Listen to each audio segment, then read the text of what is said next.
kindness to. Thank you so much. Okay. So as we do in the beginning, I want to welcome everybody. Today is the 14th of November, 6 o'clock. We're going to start our Northwest San Pedro Neighborhood Council monthly meeting. And I'd like to ask all the students who are listening in today, if you would be so kind as to raise your hand. Wow, we have quite a few today.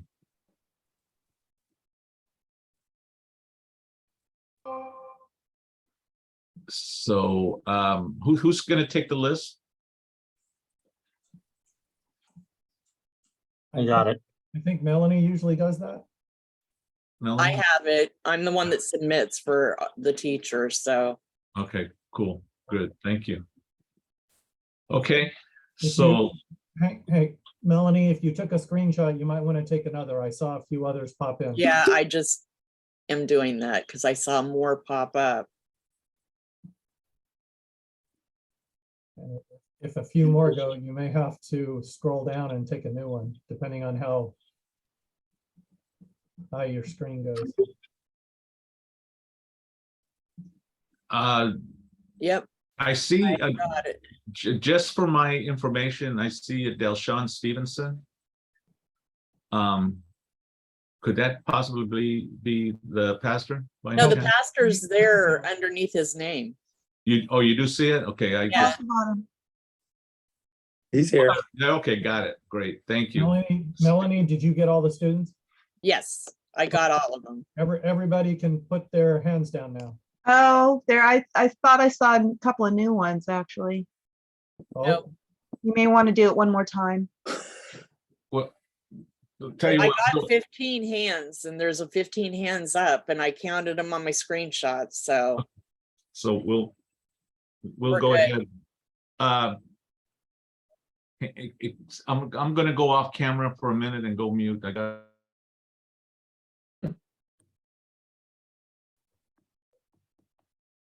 Maybe you might want to say it over again, and how many students are there, if there's any new ones that came in.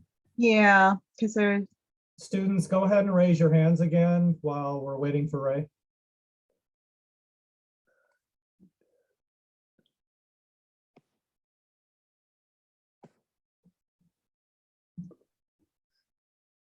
Yeah, there's like 20 plus. Wow, yeah, there's a lot of you. Thank you for coming. yeah. Yeah, So I counted 23. 23 students out of 33 attendees, wow.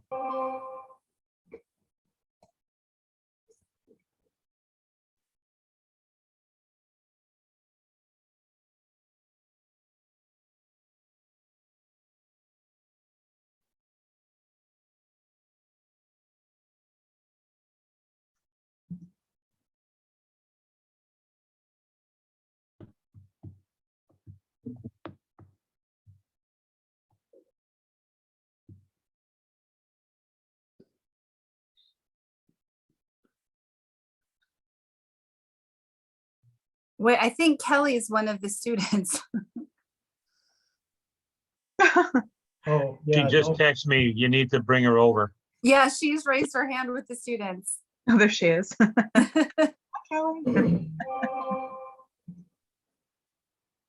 So 22 students. Yeah,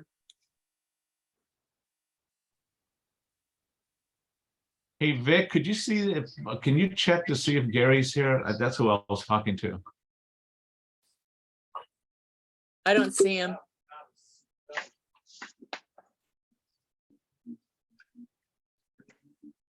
If he's coming in under his name, no. It's way past time to start the meeting. Yeah, well, thank you, Craig. You're welcome. So we're gonna go ahead and start, but we're gonna make sure that all the people are here.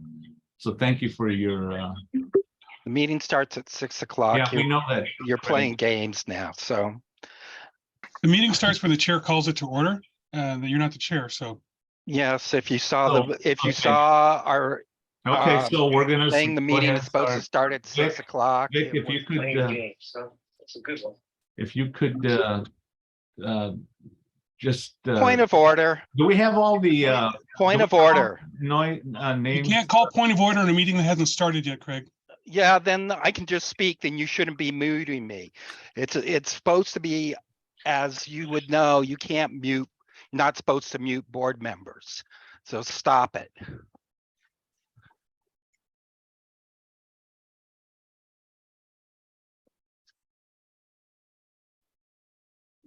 Melanie, do we have all the students? Yeah. Okay, students. I'll you put can their hands down. You can put your Okay. hands down. Did everyone put their hands down? Can everyone put their hands down? Gary, I'm gonna ask you to put your hand up, if you can signal with your hand up. Yeah, I've been trying. It's not working. No? Okay, you want us to jump off and come back? I just did, but I'll do it again. Okay, great, thanks. I'm gonna go off phone here. Yeah, got it. All right, sorry about the delay, everybody, but we have a guest that we wanted to make sure he's on here. So anyway, okay, so if we can go ahead and take roll, I would appreciate it. Who's taking roll for us, Vic? Yep, I will do that. John Barbera, Here. Vic Christensen here, John D'Amiglio, Here. Dan Dixon, Here. Craig Goldfarb, Here, Cynthia Gagne, Here. Gwen Henry, Here. Melanie LeBrecq, Here. Ben Norman, here, Thomas Norman, Here. Ray Regalado, Here. Adriana Reyes Cruz and David Semperio are both excused. Angela Sumner, Here. Chris Valle, Here. and we have an unusual situation possibly with Kelly Miller. What's the unusual situation? She's a student. No, she's not a student. Should have Okay, already moved her across. okay, I do see Gary in the attendees now. Okay, Kelly, have you completed any of your expired training? I have. I completed the ethics and I tried to do another one, but it's not showing. It says that when it's expired, that it's not showing. I sent a email to Rios and he was going to check back and I haven't got an email back about that. He sent me an email that he was checking on it. What about your code of conduct? Did you do that? I waited because it's not showing that I did the other one. So I didn't want to spend I spent 3.5 hours doing the other one and still have nothing shown on it. Yeah, because it's so expired with code of conduct, you'll have to be moved to panelists or off a panelist to over into attendees because you can't vote or be considered a quorum because it's so far expired. It's like over 60 days. Well, with code of conduct, it doesn't have to be that period of time. I mean, I've completed the ethics and like I said, wanted to wait. That was a 3.5 hour training or whatever it was from 1:30 to 4 o'clock. And so I didn't know what to do with the other ones. Well, the problem is that when you have expired code of conduct, you cannot be counted as part of a quorum. You can basically take no part other than public comment. So if you haven't done that, then we need to move you over to attendees because that's, public comments, all you can do. Okay, then I'll leave the meeting and when he fixes it and figures out how to show it that it's done, then I'll come back.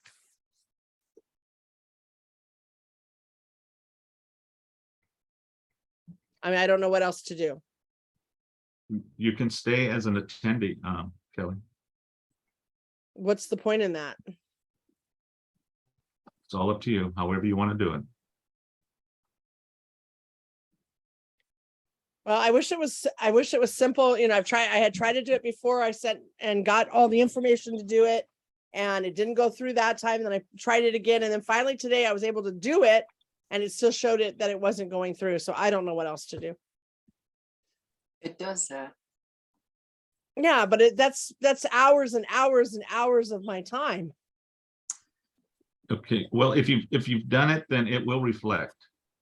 Well, Yeah. that was the ethics. And like I said, I Yeah. wanted to wait till I know what to do to get the other one to show too.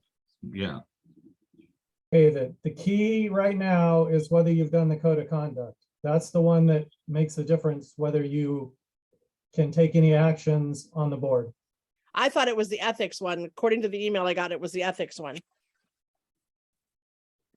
okay, Well, So- go ahead and do the other thing. I mean, it's not going to show that it's going through because I have it open right now on my computer. And I can't get it to say that I'm done it or anything. So I don't know what to do. okay. You have to wait till it shows though. There's a process that you can go in there and do it. We can certainly help you with that, but we're in the middle of the meeting, Kelly. So Right. if you'd like to stay, you're welcome to stay as an attendee. If not, then we'll certainly understand, and you can drop off if you like. Okay, then as soon as I get it, we get it fixed. If I could get in touch with somebody to walk me through to do the other one, I'd appreciate it. I know Vic, you did, and I had the notes on that, but it didn't work the way it said it was supposed to.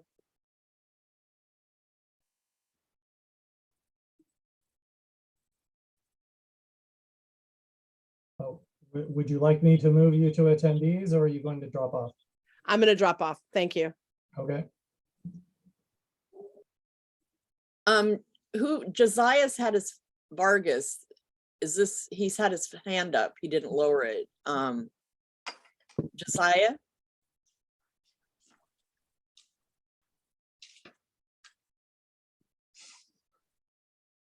And now he lowered it. Did he lower it? And now Danello Sky. Okay. Okay. Let's go ahead and get the meeting going. So can we get the roll call, please? Oh, we already did that. I'm sorry. I think Did we finish it? yes, we did finish it, and there are 13, so we have quorum. Great. Okay, we're going to move on to agenda item number 2, general public comment on non-agenda items. Looks like we have one hand up, 2 hands up as panelists.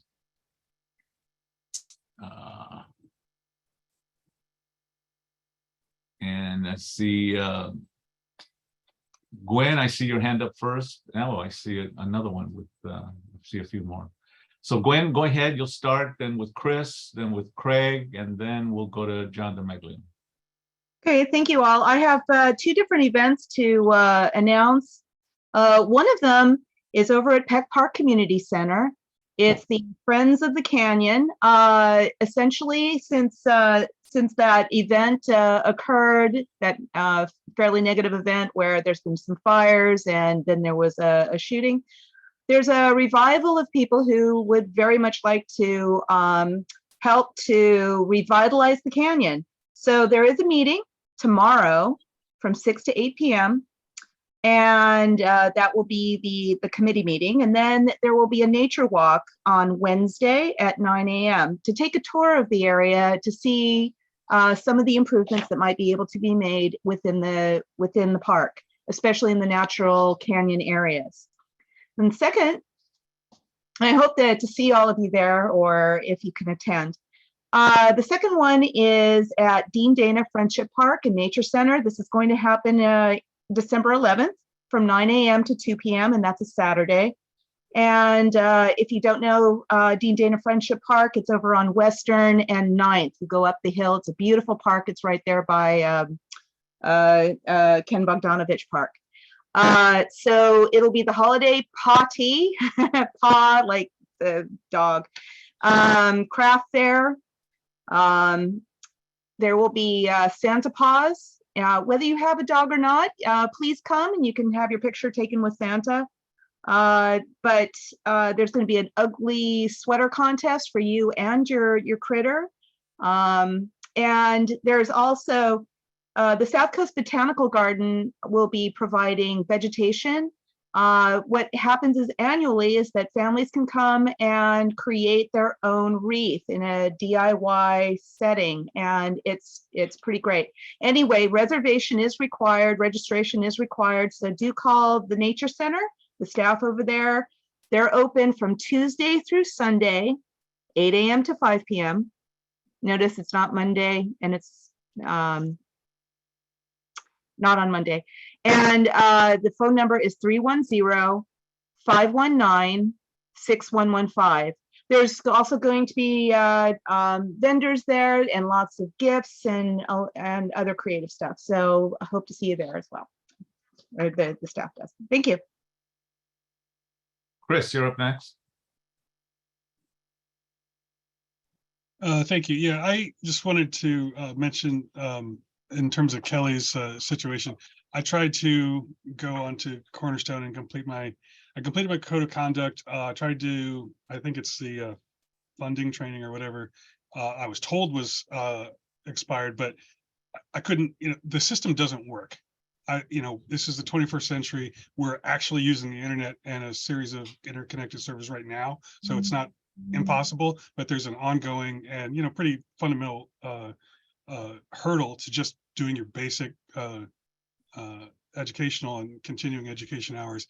And I'm not inclined to spend any of my additional personal time to help navigate or troubleshoot or beta test their system, which was purchased with quite a large amount of public funding and has full-time employees in charge of it. So I don't know why we should have to help them navigate the system every time we're just trying to complete our own volunteer service. It's I mean, everybody else who uses a computer has basic functionality, and somehow the city doesn't, and it's not on us to help them fix it. Okay, thank you, Chris. Mr. Goldfarb. Okay, first of all, I'd like to make it, I've never had any problems getting onto the system or doing anything, and I was just looking, Ben just did it, and it didn't look like he had any problem. So I would just, it seems to be hit or miss with people on this, but every time I've gone in and had to check things or go over, I hadn't had a problem. But I also wanted to welcome all the students and let them know, because sometimes people mischaracterize. We are a deliberative body. We do not always agree. And that's why we vote and have discussions. And I look forward to and you are allowed to raise your hands and put input on anything that you think you would like to say. I appreciate your being here. Have a great day. Thank you. Mr. DeMeglio. Yeah, I want to know who has their hands on the mute button. Because last time I was on, everybody started muting me. How many people hit that mute button? And why am I being muted when I call point of order and they're muting me and not the other person I'm calling point of order on? I mean, who's in charge here? I'd like to know who's in charge. Thank you. Thank you. And let's see, I don't believe we have any hands up from our attendees. So I'm going to go ahead and close this agenda item. And we will have our election for our non-government seat.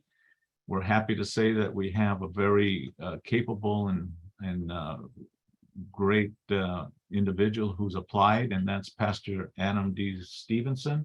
If we can move him over and give him an opportunity to say a few words about himself. In process.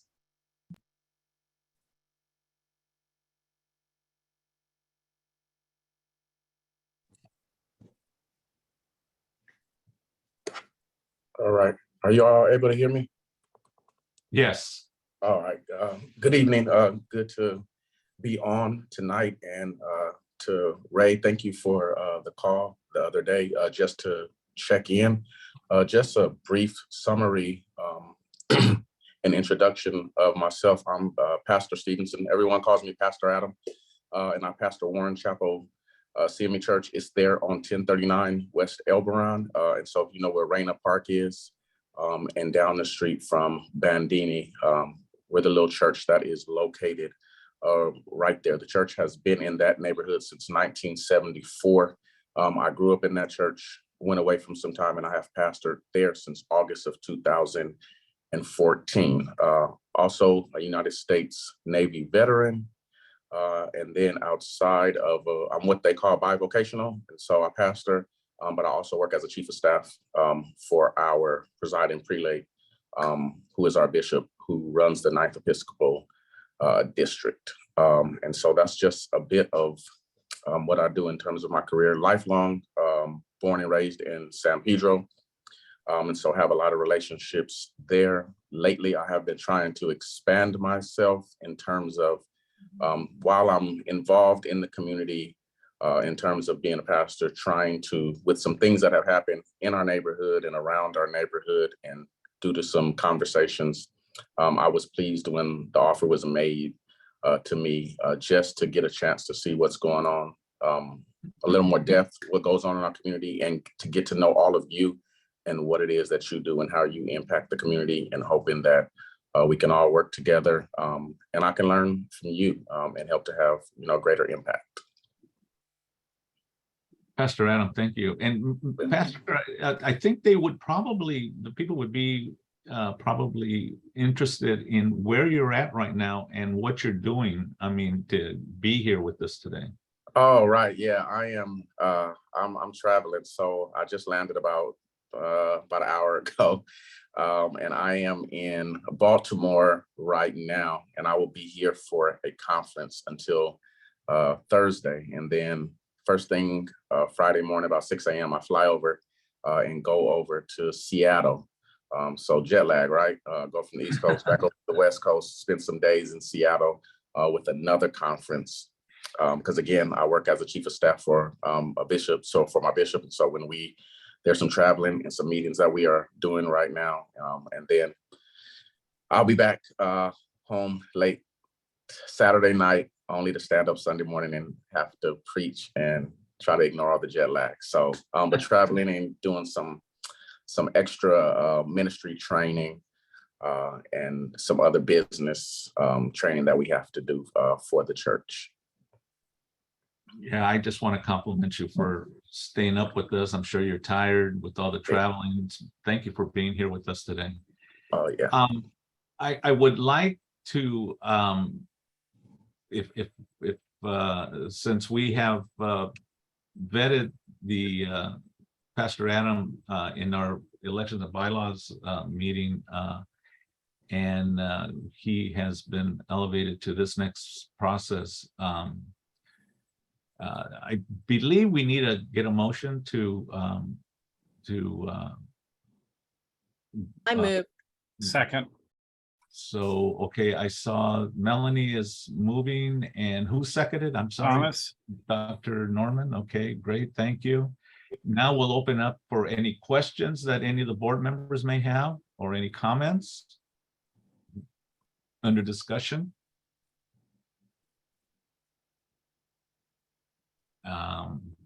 Let's see. I don't see anything coming from our board, but I do see that there is a hand up. Let's see. Okay, we do have some from our board. I have 2 hands up, and then I do see one from an attendee. And so let's go with the board first. The order in which I saw the hands was Mr. Valle, Dr. Norman, and then Melanie, and then from there we'll go to our attendee. So Chris, you want to go ahead and ask your question or make a comment? Sure, thank you. Welcome, Adam. I just wanted to, I guess, get a sense of what types of things that you might like to accomplish as a member of the board. What sort of things that you think you bring to us, and what sort of things that we have in place that you'd like to sort of take advantage of to help, like what's your mission? What sort of things would you like to see happen with your participation on the board? Number one, I am very outreach oriented. And so in terms of community and outreach, especially as it pertains to those who we would say, I don't really like to use the word less fortunate, but those who may have some struggles, or who may be dealing with some of life's circumstances. I'm heavily involved with that and very interested in that. In terms of what it is that I think that you said that I can gain from you all. I think I've been able through conversations, and I've sat in a couple of you guys' meetings just as an attendee before, seeing that you guys really have your finger on the pulse of what takes place in the city. And if I can also be straightforward and honest, I think in terms of representation, I think that the church used to have a more active role in the community. And I'm not saying just my church, I'm saying the church as a whole. And over the years, that has kind of tapered off. And so I think that the church needs to be an integral part of the community, because believe it or not, a lot of times, especially with mental health, abuses, homelessness, all of these things, a lot of times the first place that people show up to is the church during the week or on Sunday morning, right? And so I think it's very important for me to have a more active role in the neighborhood council and what's going on, especially in our Northwest San Pedro area. Thank you. Dr. Norman, you're up. Yeah, thank you. And welcome, Pastor Adam. I'm very pleased. Just wanted to thank you for your willingness to serve and to be considered for this opportunity. And then as chair of the Port and Environmental and Sustainability Committee, wanted to encourage you to maybe check that out as you're looking at the different committees you might want to join. And Chris kind of got to part of the question too, or you answered some of it. So you're looking at youth and outreach. That seems like a good fit, which I'm on. So would encourage you to check out a few as you're making your choice. Would definitely welcome you on to any of the committees I'm a part of. So thank you for being here. Awesome. And did I hear you say you have to do with the environmental justice? Yeah, it's called the Port and Environmental Sustainability. We've merged two together. So it's port issues and environmental and sustainability, but environmental justice would be part of that mission. Okay, they had I was at a meeting in the city of Long Beach as a regard to with the hydrogen in that initiative. I was there about I think it was about a month ago, and I was on a panel with them with environmental justice. So yeah, very interested. All right, thank you. Great. Next person, Melanie, you're up.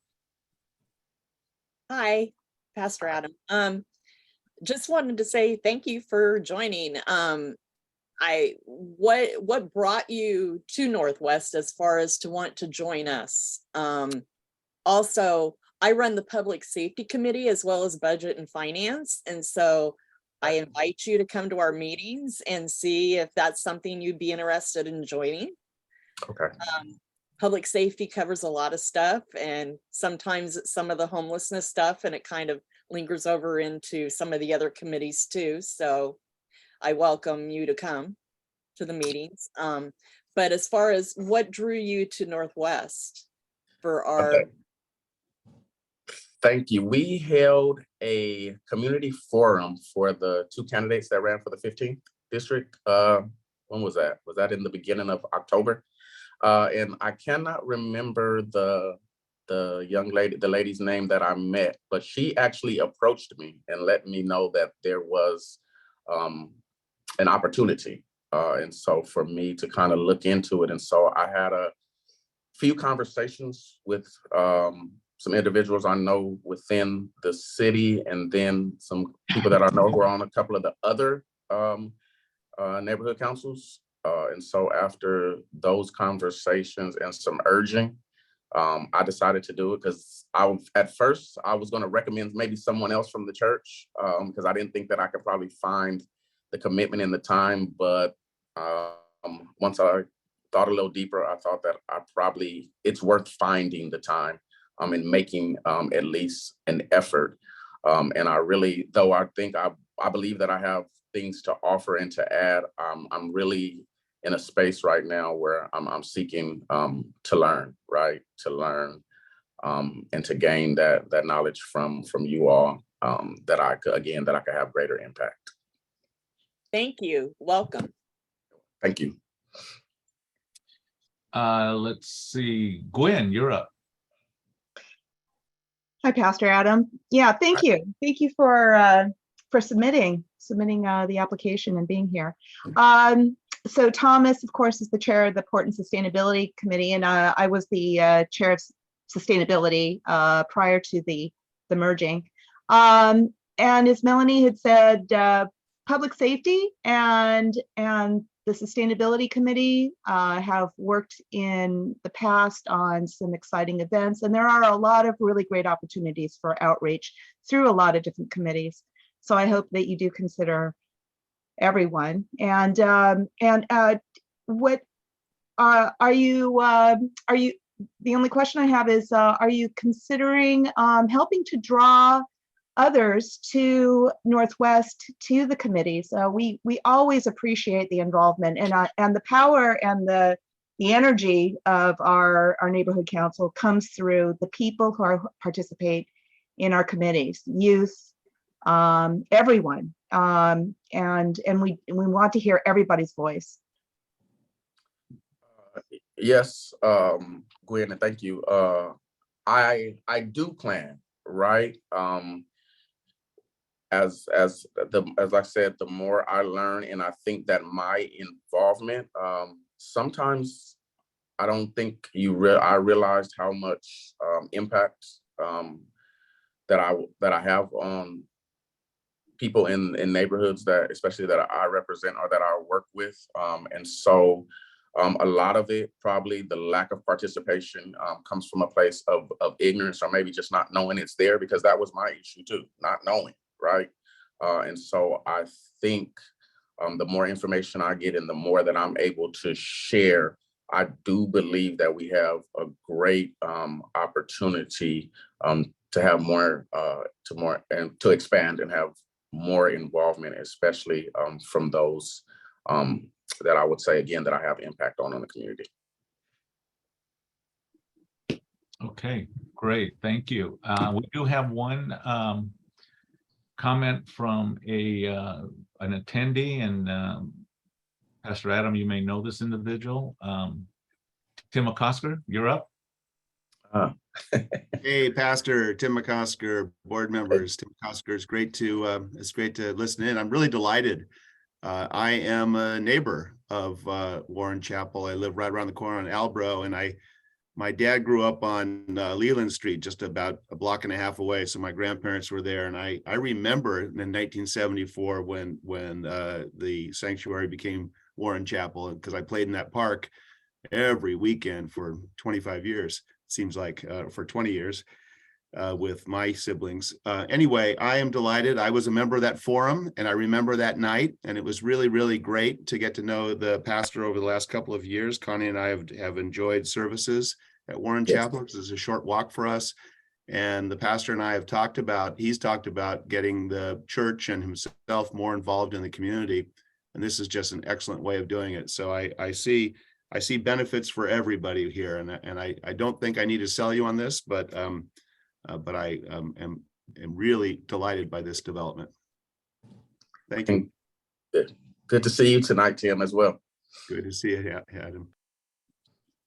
Okay, so I don't see any other hands up.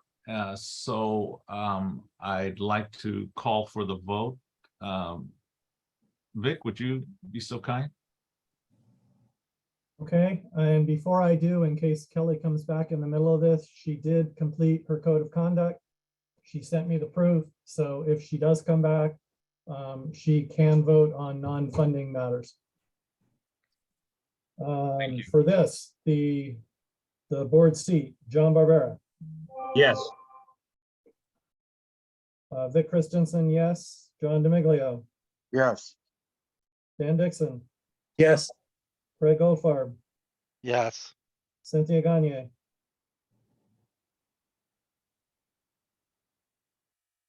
Cynthia. Unmute, Cynthia.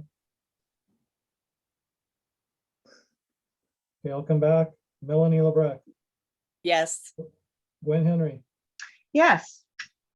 Ben Norman, Yes. Thomas Norman, Yes. Ray Regalado, Yes. Angela Sumner, Yes. Chris Valle, Yes. Cynthia Gagne. Yes, I'm sorry, I couldn't get it to unmute for a while there. And I'm looking real quick to see if I Kelly didn't see came her. back in. I didn't see her name.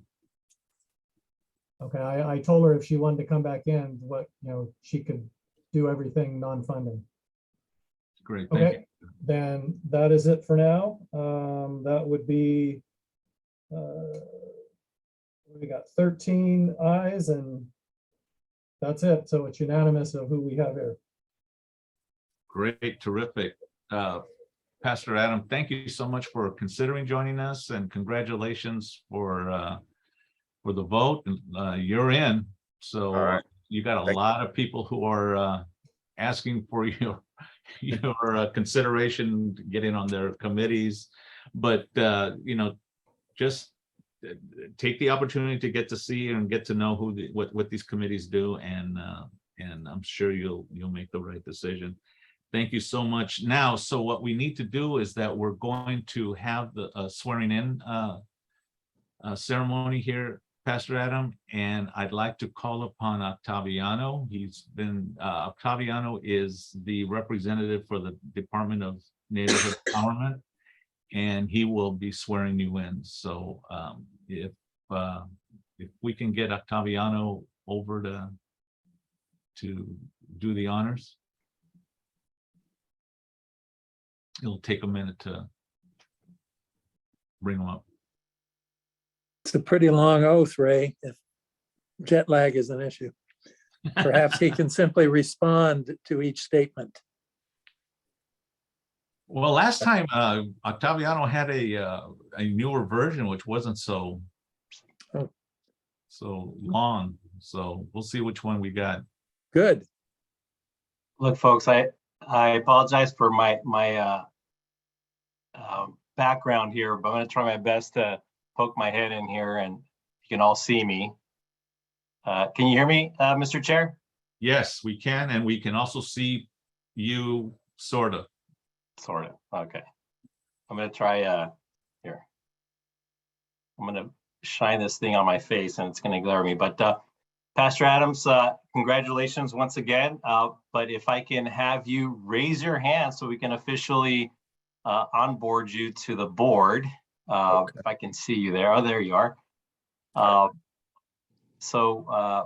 name is Octaviano Rios. I'm with the Department of Neighborhood Empowerment again, and I'll be swearing you in. So repeat after me, Pastor Adams. I pledge to represent my neighborhood with dignity, integrity, and pride. I pledge to represent my neighborhood with, dignity, integrity, and pride. I'll try to slow it down. Sorry for that. I will encourage other points of view.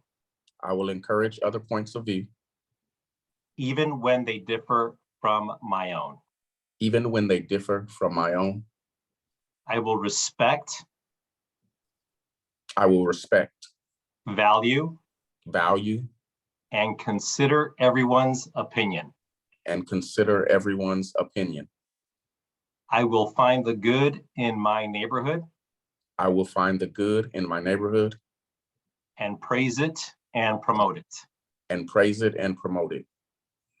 To my neighbors. To my neighbors. And to the neighborhoods throughout the city of Los Angeles. And to the neighborhoods throughout the city of Los Angeles. I pledge to do this to the best of my ability. I pledge to do this to the best of my ability. Congratulations, Pastor. You are now a member of the Northwest San Pedro Neighborhood Council. Thank you. Round of applause, everybody. Congratulations. Thank you. Thank you. Thank you, Octaviano. So you're in it now, Pastor. So hope you enjoy your time with us. I guarantee you. I did another thing. I did something else at the time. Hello. Sorry. So anyway, welcome. And look, I understand, you know, the difference, the time difference. If you feel at any point you need to drop off, totally understand. But stay as long as you can. I think you'll find it interesting. Thanks a lot. All right, thank you. Okay, we'll go ahead to our next item on the agenda. Vic, can you scroll down a little bit? Okay, agenda item number 4, our homeless liaison report. We have Lori Jacobs on the attendee side. Perhaps, can we move her over?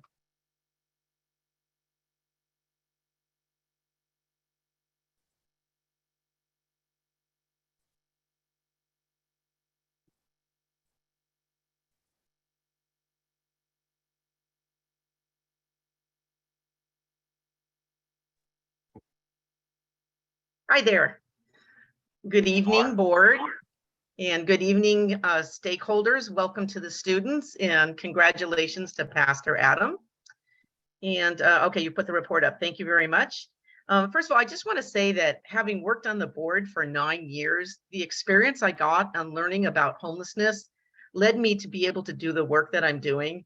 And so I'm extremely grateful that as a volunteer, it can lead to other opportunities to take action. So I hope the students are really listening there. The CD15 working group on homelessness has been virtual since COVID started. And this week they're going to be in person, and they're having 2 different meetings. They're basically the same, but 2 different locations. On Wednesday, it says location to be advised, but it's actually now been determined. It's at in the Brown Building at 455 6th Street. And on the 17th, it's going to be at 6 p.m. at a location in Watts.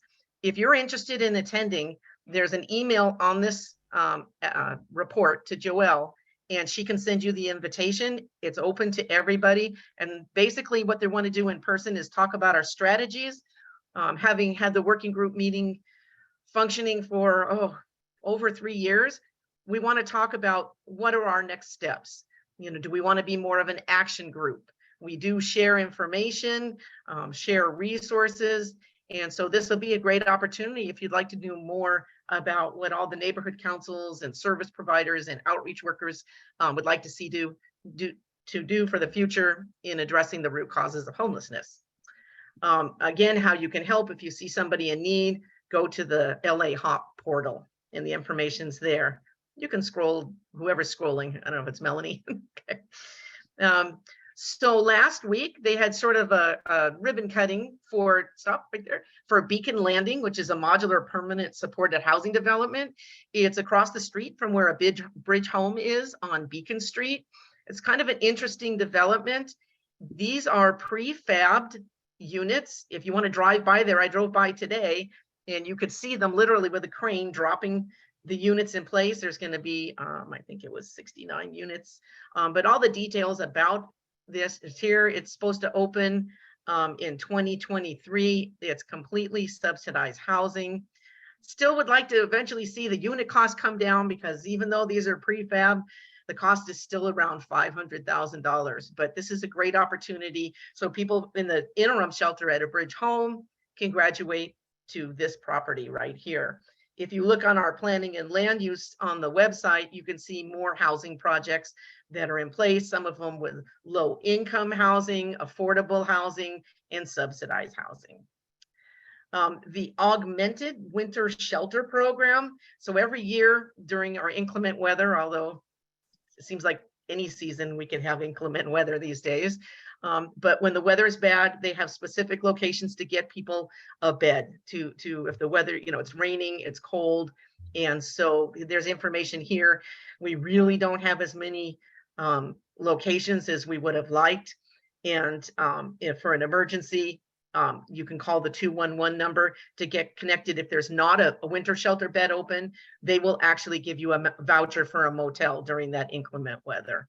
So that's very important if you know somebody who's in need. You can scroll. So I talk each time about the tenant and landlord rights, the eviction moratorium. for the county is supposed to be ending in December, and for the city of Los Angeles in the end of January. Both the city and the county are talking about possible modifications to the eviction moratorium. Instead of a hard stop, maybe softer programs to extend some things. And so I can't really report much more than that because it's a moving target. And as far as people who are property owners, there's still California mortgage relief. So if you're not getting paid your rent, okay, because somebody is using the tenant rights to hold off on paying rent, there's protections for you as a property owner, and that's important. I went to the City of Los Angeles site, and they had a lot of information. And actually, you went too far. Stop, go back. Jocelyn Dominguez, our new mayor's rep for the area, gave me a lot of information on what to expect in 2023 with the City of LA, non-payment of rent, and it's very important for people to know that they do have legal aid rights. And still the Stay Housed LA, if you get an eviction notice or you think you're going to get an eviction notice, you go to Stay Housed LA and they will connect you with free legal aid, okay, to know what your rights are. But if you wait to the point where you get an eviction notice, you really only have 5 days to file something. There's actually a shortage of lawyers because the increase has been so high. So they may tell you to go to the courthouse yourself, and there's a self-help window. So we'll keep you advised on that. Let's see, did I have more on this report? You can scroll now. I think that might have been it. Is that it? So as usual, I try to share the most recent information. The homeless count numbers are out. People can look at those on the LAHSA website. I have those links. We have a lot of resources listed on our website under homelessness resources and tenant and eviction rights. So I'll stop there, and just if anybody had any question, I'd be glad to address them. So it looks like I have 2 hands up on from the board. Gwen, you'll be first, and then Melanie, you'll come up next. Gwen, go ahead. Hey, Lori, that great report.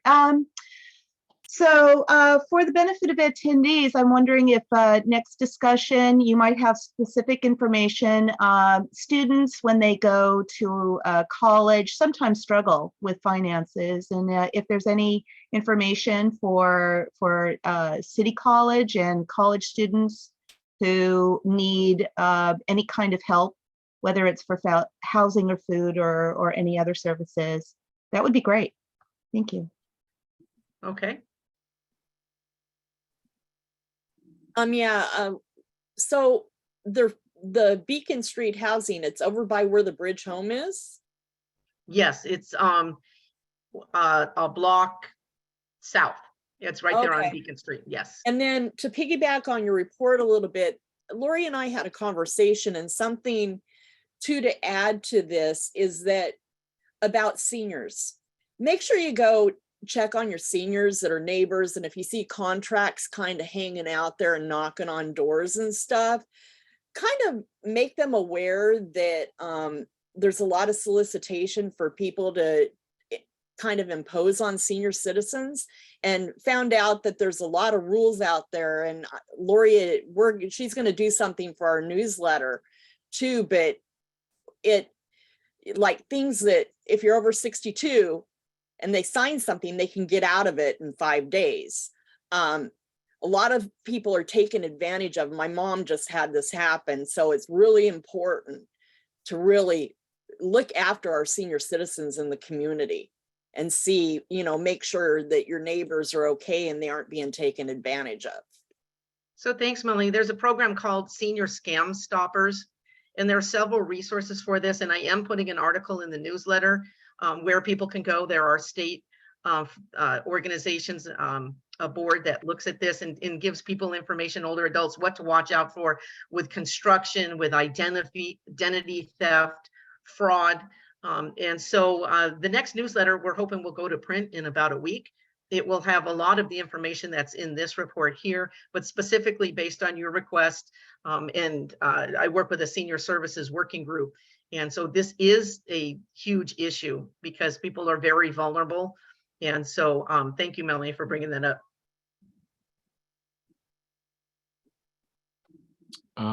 I do not see any other hands. Lori, thank you so much for the report. Always good information for our community. And, thank you for letting me be of service, sir. And I'm going to tell you, it's really important if I can just add this, really important that with the eviction moratoriums at some point ending sooner than later, please, if you hear of anyone, make sure that they hook up with a help agency out there. There are still plenty out there, and the report here is a good resource. Thank you. And when in doubt, they can reach out to me also, and I can make sure they're getting to the right organization. Okay, great. Thank you. Thank you. Okay, we're going to go ahead and go to our elected governmental representatives and public safety representatives. I've seen a few names that I recognize. We do have a special report from the city clerk's office, and I'm going to ask that Renee Matei be moved over, and she can be the first one to give a report.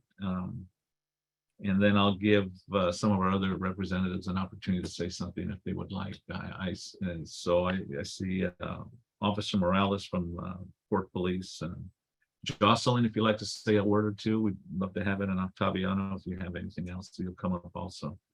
And I do believe I saw Ron Reyes's name there from Congressman Liu's office. So we have a few here, so we'll go ahead, but let's start off with Renee Matei. Okay, can you guys, okay, yes, you can all hear me? We got you. Perfect. Good evening, everyone. It is a pleasure to be with you this evening, President Regalado. I know we generally only get to see each other during the Board of Neighborhood Commission meetings. So it is great to see you at your NC. So, and just to acknowledge the other board members and just thank you for all of your time and effort that you all put into our community. We really do appreciate that. So for those of you that may not know, my name is Renee McDade. I am one of the senior election administrators with the City Clerk Election Division. Your election administrator is actually Naima Pulliam, but today is her day off, and so I will be providing a report to your board on her behalf. So thank you for having me. So just to get started, in 2023, your election will be on Saturday, April 1st. The candidate filing period starts Friday, December 2nd, and ends on Tuesday, January 17th of 2023. Again, this year, candidates can submit their application using our online portal that will be available 24 hours, 7 days a week during your filing period, or of course by a paper application, and that application can be sent to us through email, by mail, or even faxed. For your vote by mail dates, vote by mail applications can also be submitted using an online portal again this cycle, or you can also submit that VBM paper application from Tuesday, January 31st through Monday, March 13th. VBM ballots will begin to be mailed Saturday, February 25th. They must be postmarked by Election Day and received by our office no later than Tuesday, April 11th in order to be counted. The great thing about the 2023 election cycle is we are conducting what we call hybrid elections. And so stakeholders will have the option of either voting by mail or at a traditional polling place in person. I know that we had all vote by mail in 2021 because of the pandemic. But with the tide changing and our ability to recruit polling locations and the decline in the spread of COVID-19, we are able to go back to polling places and voting in person on election day. So that is something that we are very proud about. It provides us the maximum opportunity to ensure all different stakeholder types and whatever their circumstances may be, get the opportunity to participate in your election. So if you are unable to submit a vote by mail application or you don't receive your ballot by election day, you can always go down to the polling place on election day and vote in person. So that's really great. And we're glad to be able to not only receive the funding for that, but be able to offer that to the NCs this season. Now, we will not have county ballot drop boxes like we did in 2021. What stakeholders will be able to do now is drop those voted vote by mail ballots off at a polling place. So we will not be using county owned ballot drop boxes this season. So that's a change. Another change, candidate filing and voter deadline times have been moved from 5 p.m. to 11:59 p.m. This was something that we heard a lot during the feedback sessions. And so we were able to move that deadline time to 11:59. We just want for folks to note that we will not have staff available during the hours of 5 p.m. to 11:59 p.m. We did not receive the overtime funding for it, but the portal will still be open and you all will be able to submit either your candidate applications or your vote by mail applications. So the information your board provided on the 2023 election information worksheet, we are recruiting your polling location and we are translating the information on that worksheet we'll use to recruit your polling place and translate your election materials. We are in the process of recruiting Peck Park Recreation Center as your poll location. We've been communicating with them and we are trying to secure that location. Voting hours will be from 9 a.m. to 3 p.m. on election day, April 1st. The board will receive an email confirming the location has been secured once we finalize the agreement. In accordance with current city policy, I say current, I would like to stress current city policy, proof of vaccination or a negative COVID-19 test within the past 72 hours will be required to enter a polling place. Any voter who cannot provide the required COVID-19 documents will be able to vote. We will just assist them curbside, which is curbside voting, something that we always offer when we have in-person elections. Masks are still strongly recommended, but at this time they are not required to enter a polling place. And so because election day is a couple of months away, this situation with the pandemic is very fluid and those requirements could in fact be different at that time. But as of now, we have to align ourselves with the mayor's policy and mandate in terms of how we respond to the COVID-19 pandemic. Okay, so our office will begin tallying ballots the next day, the next business day, following the election, which can be observed in person or via online streaming. Unofficial election results will be released approximately 5 days after the election, which will be for URNC on Thursday, April 6th. And the official election results will be released approximately 13 days after the election, which for URNC falls on Friday, April 14th. So we're also happy to say that stakeholders that would like to get involved with the administration of neighborhood council elections will have 2 opportunities to help with the election process by serving as either a poll worker or serving on our independent grievance panel, which is the body that decides the outcome of Election Day challenges. So informational flyers and applications for both opportunities will be posted to our website in the coming weeks. You should probably see that around the beginning of December.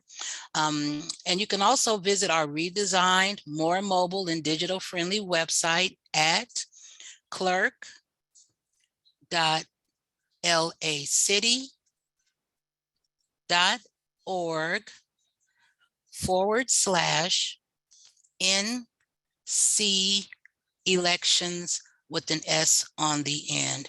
And there you can find the dates and deadlines that I mentioned earlier, as well as additional election information. So on our website, we have the 2023 NC regional election schedule. We have the NC election timeline, and we also have our election handbook along with some other election resources. So lastly, as a reminder, approval of your ballot voting model is due on Monday, November 28th. That's going to be the Monday after the Thanksgiving holiday. Board approval is desired, but it is not required. We just want to make sure that all of your board members have an opportunity to review that document and ensure that we have interpreted your voting requirements, the requirements for your candidates and your voters properly. So with that, that concludes my presentation. We look forward to working with your board to conduct your neighborhood council election in 2023. If you have any questions or concerns, you can reach us at clerk.electionsnc@lacity.org. You can give us a call at 213-978-0444, or you can also reach out to Naima by email, and she'll definitely be available to assist you in anything that you all may need.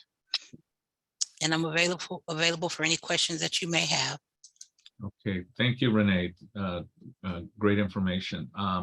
I'm going to go ahead and start with our board, and then we have hand up and from the attendees. So let's see, I have two hands up. First one will be Gwen Henry and then Chris Valle. Gwen, go ahead.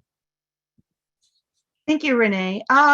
In regards to assistance from the city clerk or from Dunn, will there be a promotion of, will there be actually a candidate information forum to provide the information on how to apply and that kind of thing, or will this be an online training? And the poll worker training, if you could kind of review that, if it's being held by Zoom and what the calendar dates or what people can prepare for. And if there is any promotional material that the city has provided for all of the NCs regarding this, so we don't have to keep reinventing the wheel. Thank you. You're very welcome. Thank you for your questions, Gwen. So to begin, yes, let me see. Okay, so the first thing is that for the poll workers, we will have a training. We've not decided if we're going to, we're still actually deciding if we're going to have it over Zoom or if we're going to have them in person. In 2019, we went out into the community and we had what we call regional poll worker trainings, and any stakeholders that were assigned to work at an NC in that region attended the training in their community. And so we are at a place now where we're trying to decide if we're going to follow that model again in 2019, or if we're going to conduct the training over Zoom. We find that having that training in person is a little bit better. We generally have the polling place supplies at the location. They're able to review them and ask questions. And so we are probably going to end up deciding that by the time our informational flyers go up on the website, which will probably be around in December. So there'll be more information to come with that. As far as the candidate forums, yes, we are actually speaking to senior level management in Dunn. We do meet with them weekly. One of the things that we are discussing right now are the candidate information sessions. That's a little bit different from candidate forums. For us, a candidate forum is something that the NC holds after the candidates have been certified. We've released that list. Those candidates are given an opportunity to come to the NC and identify themselves and provide the board with a little bit more in the community with a little bit more information about them. What we do at the city for my department and the Department of Neighborhood Empowerment, we hold what we call candidate information sessions. And in those sessions, that is where we go over information on how to run for a board seat. We talk about the candidate portal, the requirements, the information that'll be provided on our website. Anne Marie with the Department of Neighborhood Empowerment has a great presentation that talks about running as a former board member herself, which is very informational. And so that is something that we are looking at having. As of now, we're talking about doing those over Zoom as we did in 2021, and perhaps having some out in the community as well. So we are in talks right now, but it is a little bit early to tell exactly, what it is that we're going to do. But once we do make a decision on these items, we'll definitely send out the information to the NC so that you all are aware. And lastly, a lot of the information regarding candidate filing and vote. Well, I would say candidate filing, you'll start to see that appearing on our website at the end of this month. The first region whose elections are up will be Region 11. Their candidate filing period starts November 26th. So you will see the candidate portal on our website. You'll see the FAQs that we're putting together, the paper applications, and some of the other items you'll begin to see at, probably in about 2 weeks. We're also working on a step-by-step candidate application video, which, takes stakeholders through the process of submitting their applications online, or if they want to submit a paper application. Your NEA, your Dunn representative, could probably speak more to information that will be very specific to your NC. What we do at the city clerk's office is we provide general information that applies to all neighborhood councils, but your NEA can probably provide more specific information to your community to help you with your elections. I hope that answers your question. Yeah, thank you. Great. Let's see. I had, I believe, Melanie. Did you have your hand up, Melanie? No? Okay, my mistake. Chris, I think I saw your hand up? Yeah, actually it was covered, but thanks. Okay, great. I think that then takes care of our board members. So we're going to move over to the attendees. I see Lori's hand up, but Lori before. Sean, I saw your hand up a little earlier. Was that to remind me that you're there for us also? Sean Kearns? Hi, Ray. Yes, this is Sean from Congresswoman Barragan's office. Right. Okay. I got you on the list here. I just wanted to confirm. So let me go ahead and take Lori's question. Hi, thank you. Hi, Renee. Glad to see you still at the helm there. I'm holding on. Not your first rodeo, for sure. So the outreach committee is working very hard to try and get a hard copy newsletter mailed out to arrive at homes by like December 2nd, the day that the candidate filing opens. And with Thanksgiving, it's a little challenging, but we should be able to go to press in about a week. And we're also working an event, a holiday event in Northwest, so we can hand these out so we can really reach as many people as possible. I just want to make sure, I assumed that the same links from last election were good. So I'm going to go back to your site and double check will the, on December 2nd, if people go to the portal, to be able to file their candidate applications, that will be open, correct? Absolutely. Yes, that will be. And we did do some redesigning with our website. So I would suggest that you visit our website now, copy those links just to ensure that they are all accurate and correct, especially if you're going to do a newsletter. Right. Yes, yes. Okay, we'll probably do a flyer too. We want to reach as many people as possible. Now, and we'll add that to the website. Tell me if you could let us know when the videos on how to apply. Is it the same video as last time, or it's a little bit different probably? It is we do have to reshoot it. It is a little different. And the reason being is because now our portal will be on the Angelino account platform. That is something that our systems staff is moving us towards. From my understanding, the Angelino account is an account that city residents can go to, where they're able to find, other portals and applications that they use within the city for, planning, building and safety, sanitation. And so because of that, we did have to, create a new script. Oh, sure. The portal is pretty much the same, but, we're making sure that all of the information is up to date and current. So much appreciated. When will that video be available? Probably around the time that your region opens. We're looking at like a December 1st, 2nd date to have that done. Okay, then we'll put in our newsletter to go to your site. Okay, because that's in development. So yeah, less is more. They can find it on there. It's usually, I glanced at the site already. It looks pretty good. And then I just have to ask a couple more questions. One, what is since we have all these wonderful students that are engaged online, what is the age requirement for them to be a poll worker?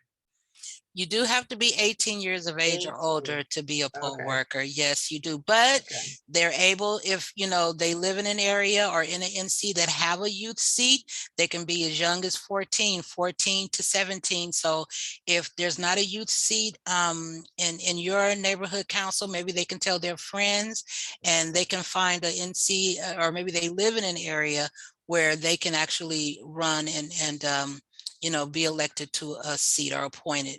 So we actually have a youth seat that we just appointed. He's here tonight. So that doesn't go through the election process. It goes through a different process. It's an appointment. Yes. Right. Exactly. But no problem. And then I just have to ask is because the last election, there was definitely some challenges and some issues as you guys were navigating new territory. Yes. And there were quite a few people who had applied for their paper ballots and did not get them. Yes. And so it really skewed the election results because people were not able to vote.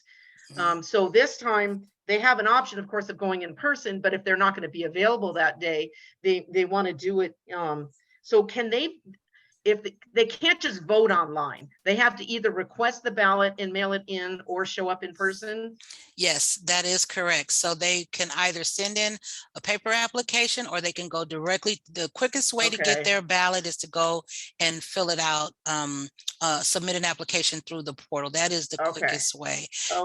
And I would also say too, one thing that we did change this season is that we moved up the date to submit an application. What we did in 2021, a stakeholder could submit a VBM application up to 7 days prior. And we found that that was just not enough time for us to process that application. For documentation required in Cs, we had to give those stakeholders time to provide the proper paperwork, process the ballot, get it in the mail, and sometimes it was too late. So what we've done is we've moved that date up about 14 days now prior to election day. Okay, that should definitely, yeah, that should alleviate that problem. So learning by experience, good there. And I'm assuming there's something in place if somebody mailed a paper one in and then they showed up in person and voted, you have a cross reference to say, oops, this person voted twice, right? Absolutely. What Okay. we're going to have is we're going to have what we call vote by mail rosters. So Okay. anyone that was sent a vote by mail ballot in that NC, their name will automatically be placed on a roster that will be in the polling place. Now, if someone received their vote by mail ballot, but decided, you know what, I want to go to the polls on election day and vote, if you have that VBM ballot with you to surrender, you can vote a regular ballot at the polling place. If you do not have that vote by mail ballot to surrender, we will have you vote provisionally.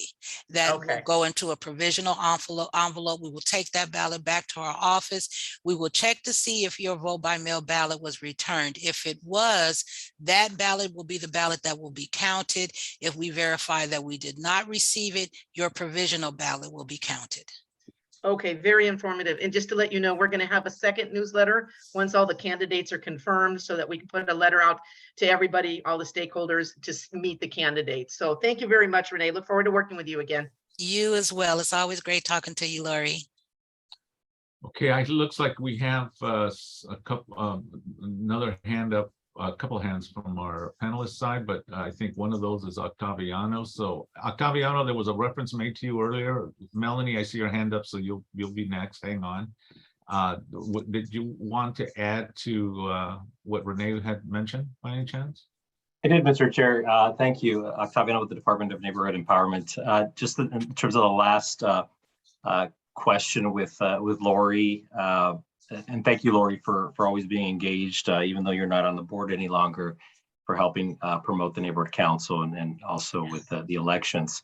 And just a reminder and an offer here to the board and to Lori, of course, when drafting your newsletter, specifically with promoting the elections and the candidates, lean on us, the department, and of course, City Attorney's Office to help review any draft messaging and layout before it goes out, just to be on the safe side.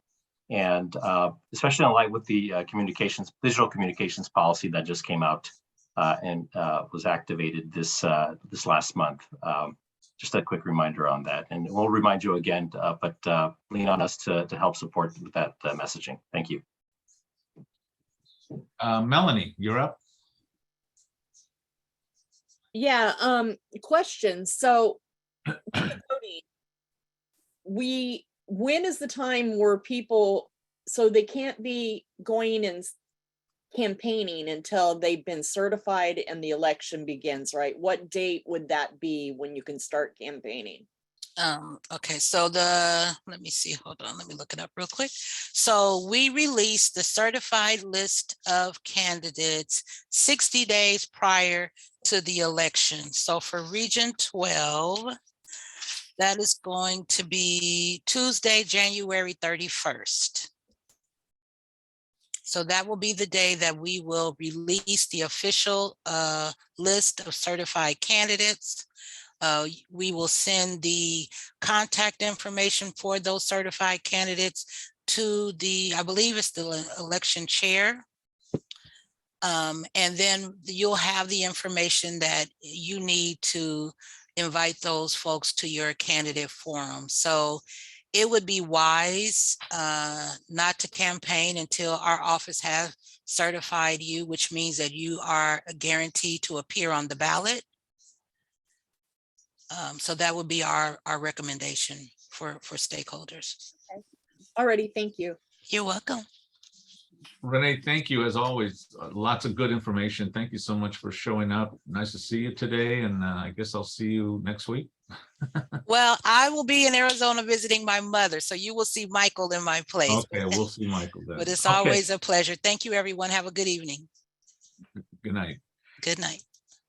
Okay, we have a few other representatives, and just want to let everyone know if we could keep our reports somewhat brief and our questions brief, because we do a presentation earlier that's going to next that's going to take a bit. So anyway, just be advised. I saw like I said, if some people here, so let's go ahead and start naming them off and get a brief report from everyone. And Sean, you've been so patient. I didn't mention you. So Sean, why don't you go ahead and hit that first update for us from Barragan's office.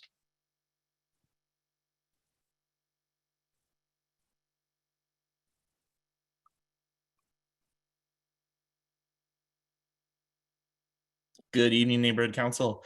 Thank you, Ray, for allowing me to speak. Just wanted to provide a quick update on Congresswoman Barragan's recent work. If any of you follow her on social media or may have seen in the news, she was participating in the recent UN climate conference, COP27, over in Egypt. She joined President Biden, Speaker Pelosi, and a whole delegation of other colleagues from the House as they went overseas to discuss ways that we can combat our climate crisis. There's a major focus on reducing emissions from shipping as well as port operations, a subject that I know our Northwest Neighborhood Council has been deeply involved with. So, it gave us a chance to kind of showcase how we've been taking steps through both the infrastructure law as well as the Inflation Reduction Act to improve efficiency at our ports and reduce air pollution at the same time. And also looking at the next steps ahead.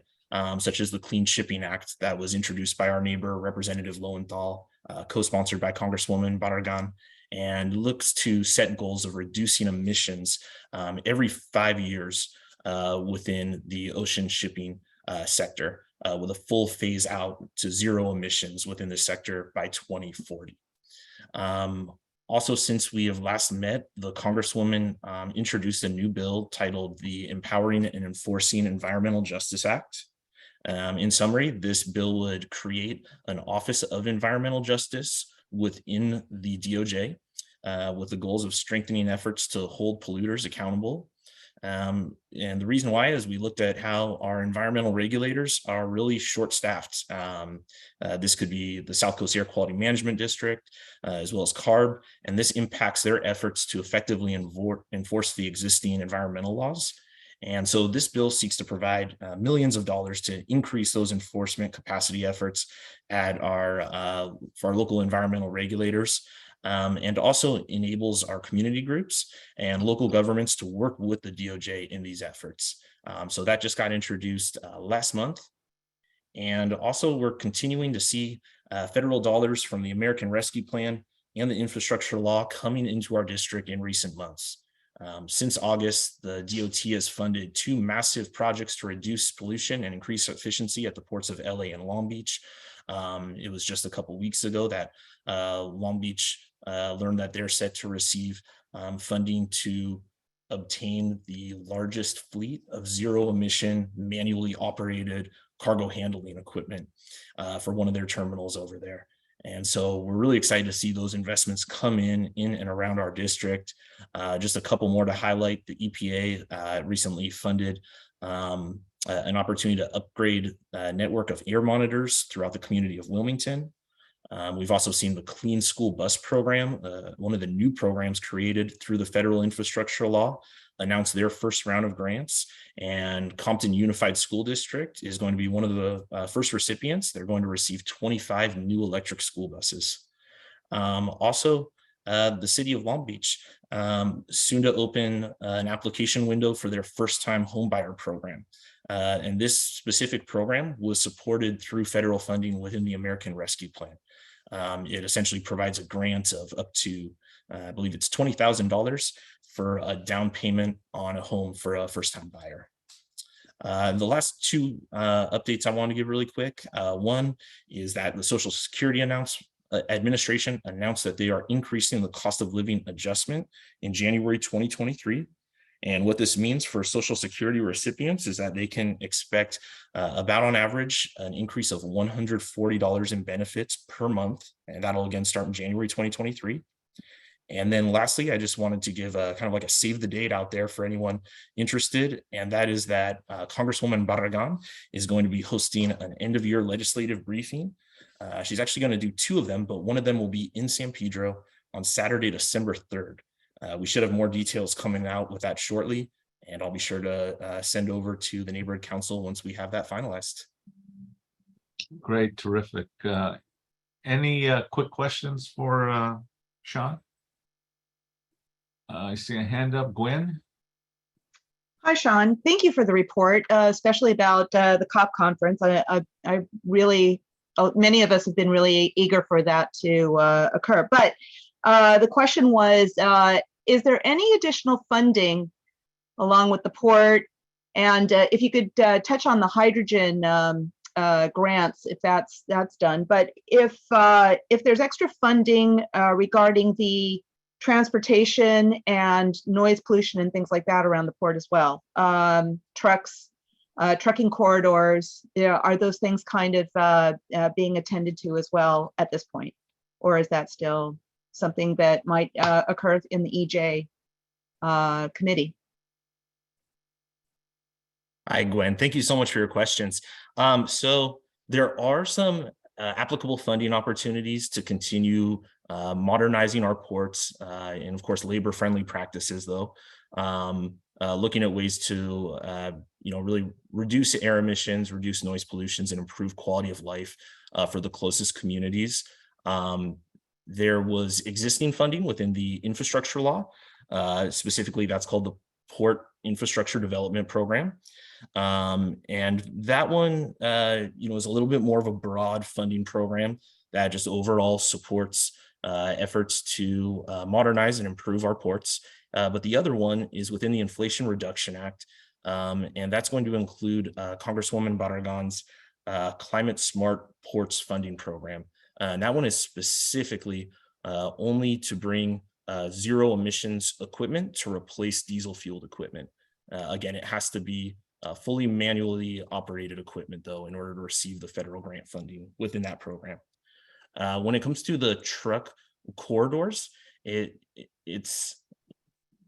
is funding for it. There certainly is. The challenge is a lot of this comes down to our local governments and whether they're willing, to implement or rather to pursue implementation of some of these changes that are needed in order to reduce truck traffic, particularly in our residential communities on the east side of Wilmington. Although there's certainly other communities in our district that could benefit from the same type of funding. So there is funding existing in order to make safer streets, to reduce fatalities, and to look at how we can, re-envision some of our large corridors so that they don't create such barriers for our community. But again, it comes down to the local governments, being ready to apply for that funding when the time comes out. Thank you. No, I don't see no other hands up, so I'm going to go ahead and move on. Sean, thank you very much for your time. Thank you very much for the information. Really appreciate it. We're going to move on to the Representative Blue's office representative, and that's Ron Reyes. Thank you for being here, Ron.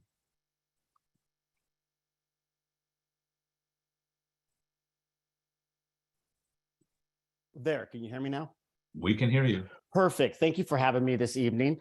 We don't have a lot to report on right now. We have been doing a lot of events in the district. I just wanted to point out one thing that we did yesterday. We had a conversation with military veterans and Gold Star families. It is November, Military Families Month. So we highlighted 8 families from the area to share various stories about being in active duty, post-service, and Gold Star families. A couple of the families we highlighted was one of them was actually a couple that was working for the U.S. Embassy in Ukraine, and they were there 6 months prior to the invasion, and so they had a lot of insight and a great story. And then we had 2 Gold Star, a Gold Star daughter who lost her father in Vietnam, had traveled back to Vietnam twice, and is built 7 houses for poor families there. And then we also had a Gold Star father whose son, Jack, was killed in an amphibious marine vehicle off the coast of Southern California on San Clemente Island. He was one of the 8 Marines that were killed in 2020. And he was talking about some of the outreach he does. And he reached out to the 13 families from the main gate in Afghanistan last year. So that is online. It is on our Facebook page, our YouTube channel, and Twitter. You can view it at your own leisure to watch. It is definitely worth watching. Of course, it hits close to home for me because I am a Gold Star son. My father was killed in Vietnam. And as I said before, I was born right there in San Pedro. So appreciate it if you could take a look at that. Listening to the meeting tonight, something we're very interested in and I want to hear more about is the Beacon Landing modular homes. That looks like a very interesting project, and we'd like to know more about that and kind of the progress and what is going on. And so if somebody could reach out to me on that, that would be great. Or if there's somebody I could reach out to, even better. And that really is it for me. We'll definitely hook you up with Lori on this. Okay. And make sure that you guys can talk. She's our go-to person and expert in the subject. Perfect, because we're involved in a lot of the smaller home communities around the district, and so I think this would be this looks like a very interesting project, a little different from what we've seen, and so I'd like to definitely hear more about that. So thank you. Terrific, and thank you so much for your father's service. You know, our wishes to you and your whole family. Thank you, I appreciate that. I do see a hand up from one of our board members, and that is Chris Valle. Chris? Thanks. Just real quickly for Sean and Ron, please extend to the representatives congratulations on their parent re-election, and also extending a preliminary congratulations to one of our other attendees who seems to be doing well at the polls. So good job, good election. Thank you, I appreciate that. Great. Thank you, Chris. I see no other hands up. So Ron, thank you. We're going to go ahead and move on to how about the mayor's rep? Jocelyn, do you have any brief words or anything that you'd like to say to the group from the mayor's office?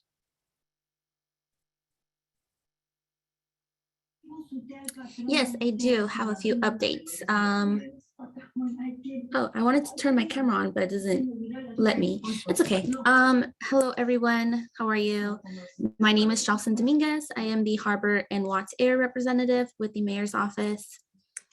I did want to share a few updates with you all, and I know we have some students on here, so I wanted to go ahead and highlight the initiative that we have through our office, which is the Higher LA's Youth. So I do send out my city, county, state updates to Ray at the beginning of the month to share with the board, but I'll go ahead and send these updates as well in an email to him to share with all of you. So Higher LA Youth, you can find that at higherlayouth.com. And this is an initiative with our office to help youth between the ages of 14 to 24 find jobs. So, and these jobs can include virtual jobs and in-person jobs. And when you go on the website, you are able to search these jobs up according to your zip code, which is really great. So please share that out, or in the students that we have on here, if you want to check that out, if you're interested in starting to build your resume, get your work experience, or just have something some sort of experience to have under your belt, right? It's always great to do that. Or even if you're interested in any internships, you can find those on there as well. So again, you can find virtual and in-person jobs. One thing I do want to note is that if you do choose to go with the in-person, you will have to adhere to the COVID-19 safety protocols that are required of employees in the city of Los Angeles. Another update that I wanted to share with you all, which is also really great to share out with any single parent households that you may know of or work with. So the city of Los Angeles does have the child care grant for single parents. And this is an initiative to help single parents and caregivers successfully return to the workforce by providing access to affordable care and employment skills training. So when you apply for this grant, if you are eligible and you apply, you can receive up to $1,000 per month to go towards your child care for up to 6 months. So really great resource to share out. They do have to be residents of the city of Los Angeles, but if you go to the website, which is, and I'll send this out in an email to Ray as well, ewddlacity.com, you can find that information on there, referring to the grant. But even if they don't live in the city, the website provides them with a link for a similar grant opportunity with the county, which I believe starts tomorrow or opens up tomorrow. So feel free to share that out with folks that you know. Even if they don't live in the city, there is still a grant opportunity for them. For those that do have questions about eligibility or how to apply for this grant, you will have to contact your local WorkSource center. So for San Pedro, that will be the Pacific Gateway Workforce Investment Network. So that's at 222 West 6th Street, Suite 410. And the phone number is 310-732-5700. Another update that I did want to share with you all is with LADWP. So LADWP did partner up with Flume. I'm not sure if I'm pronouncing that right, so I'm sorry, but it's the Flume pilot program. So LADWP is partnering with Flume, which is a device that attaches to your water meter. And through the companion app on your smartphone, it can give you a detailed data on your water usage. It can provide you a notice on leaks, which is really cool, and also can help budget or give you an idea of how much you're spending and how much you can be saving. So a really, really great device for LADWP customers. You are able to get it for $24, which this device is usually $200. So a really, really great resource to take advantage of if you are interested in helping to conserve water. Also, I'm not sure if we have a representative from the county on here, but I did want to share out that the County of Los Angeles does currently have a grant program going on as well for our legacy businesses. So our legacy businesses are those that we really want to support, right? They contribute to not only the culture of our communities, but the identity of our communities. So we really want to offer them support. So with this grant through the county, they are eligible to receive up to $5,000. And so this is specifically for legacy businesses in the County of Los Angeles. And that does include the City of Los Angeles, because I have been getting those questions of if they're in the city, can they still apply, or does it have to be like outside the city, but in the county? No, it's the whole county. So legacy businesses, if the business has been in business for over 20 years, they are eligible to apply. And they also have to have less than 25 full-time employees in order to be eligible. And their first round of applications, I don't have it in front of me, but I want to say their first round of applications are due the 6th of December. But again, I'll be sending that out in an email just to confirm. And that is all for me, unless there's any questions. Thank you, Jocelyn. Any questions at this point? I do not see any hands. Jocelyn, thank you so much for being here. I truly appreciate it. Okay. Yeah, of course. Thank you for having me. We did just get one question. Craig, go ahead. Yeah, I'm sorry. I got that Flume device. I'd been looking for one and I had been wanting to buy it. And then I went out to my my water meter, and I find out that DWP has put another meter in there, electric meter to do something. Do you know who or what I would contact to find out whether I can put this on top of that or whether I have to get that one removed so I can use the flu? Yeah, I'm more than happy to reach out to our to LADWP or our sustainability team to see what can be done there. If you don't mind, is it possible you can send me an email to jocelyn.dominguez@lacity.org? That way I just have your information to follow up with you with. I will get your email address some later on, or maybe somebody else can send it to me. I'm not writing it down, but I will get that information to you. Awesome. Thank you so much. Okay, I see no other hands. Jocelyn, again, thank you so much for being with us tonight, and we'll talk real soon. I'll be looking out for those emails with the information. Thank you. Okay, I have Octaviano Rios from the Department of Neighborhood Empowerment, and then for our public safety side, we have from Port Police Morales, Officer Morales, who will, I think if hopefully he's still with us, and he'll be up after Octaviano.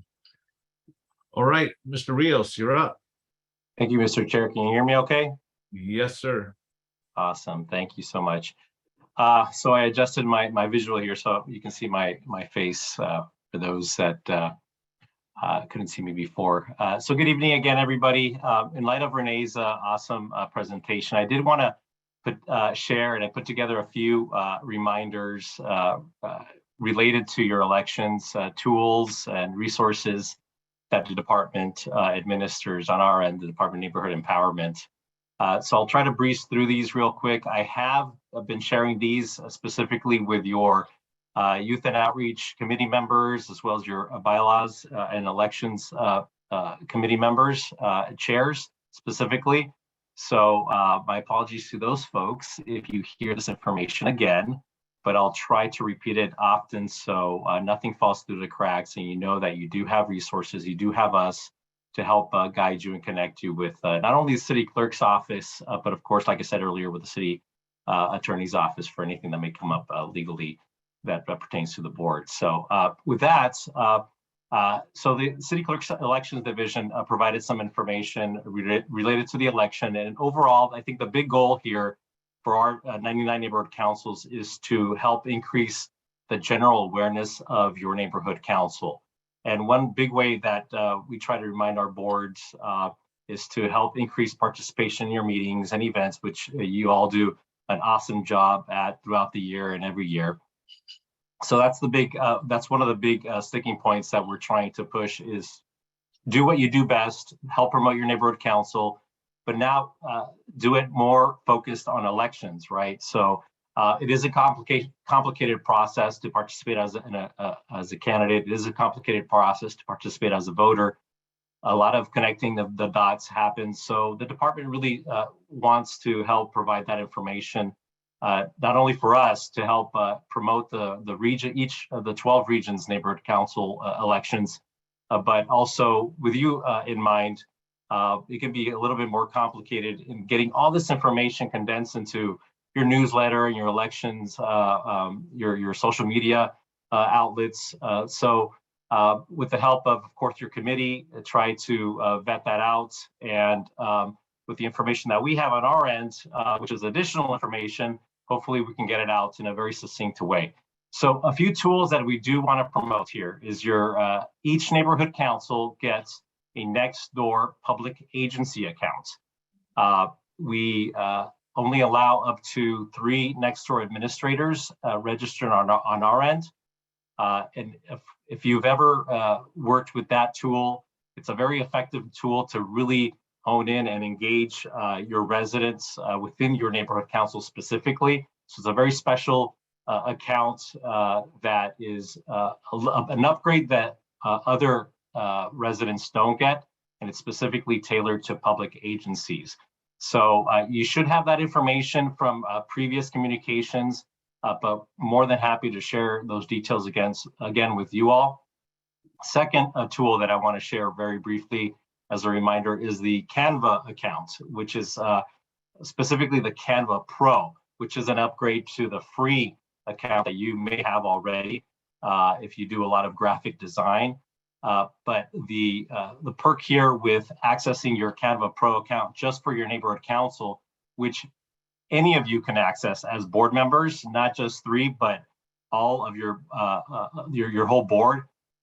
You can access all of the department developed material that not only that we've developed in the past related to elections, but that we will be also rolling out to all of our neighborhood councils. So templates specifically for elections, the graphics already done, the language is already done. All you have to do is plug in your neighborhood council name and you're ready to go. Further than that, they are tailored to in 4 different languages: English, Spanish, Korean, and traditional Chinese. So that's another way of engaging those under participating community members in those specific languages. And last but not least, another vital tool that we want to remind folks of is the U.S. Postal Service's bulk mail service. We do have a guide that we revised recently, and I'll send you a link to that guides you on how to use that specific service. It is an expensive service, so just a heads up. But beyond those innovative social media tools that we all are used to using, sometimes having this traditional way of reaching out to those hard to reach places in your neighborhood is the way to go, even though it might be expensive. And one thing that we remind folks is apartments. Those specific neighborhoods, those specific community members are sometimes difficult to reach, and using bulk mail may be probably one of the more effective ways to reach out. And of course, in person, right? You can always go out there and specifically canvass your community and promote your neighborhood council and your elections as well. And last but not least here, a kind of a plug for our efforts in trying to be better partners with our neighborhood councils is the marketing profile survey. So if you haven't filled out that survey that we sent out through your NC profiles, and I believe I emailed to folks, and if I haven't, I'll email it again. We're trying to capture specific information from all of our 99 neighborhood councils with regards to their outreach efforts and their communication platforms, whether it's Nextdoor or Facebook or Twitter, etc. So I'll send out that link for our purposes to help promote your region's elections. So hopefully we'll close the gap. We promote the system on a regional basis, all 12 of them, and then you provide your information as a neighborhood council on the ground, and then hopefully we'll get a nice robust participation of our community members. And of course, again, the digital communications policy is now in effect since October. So if you have any questions related to complying with it, any legal matters that may arise along the way, let us know, and we'll try to address those as we go.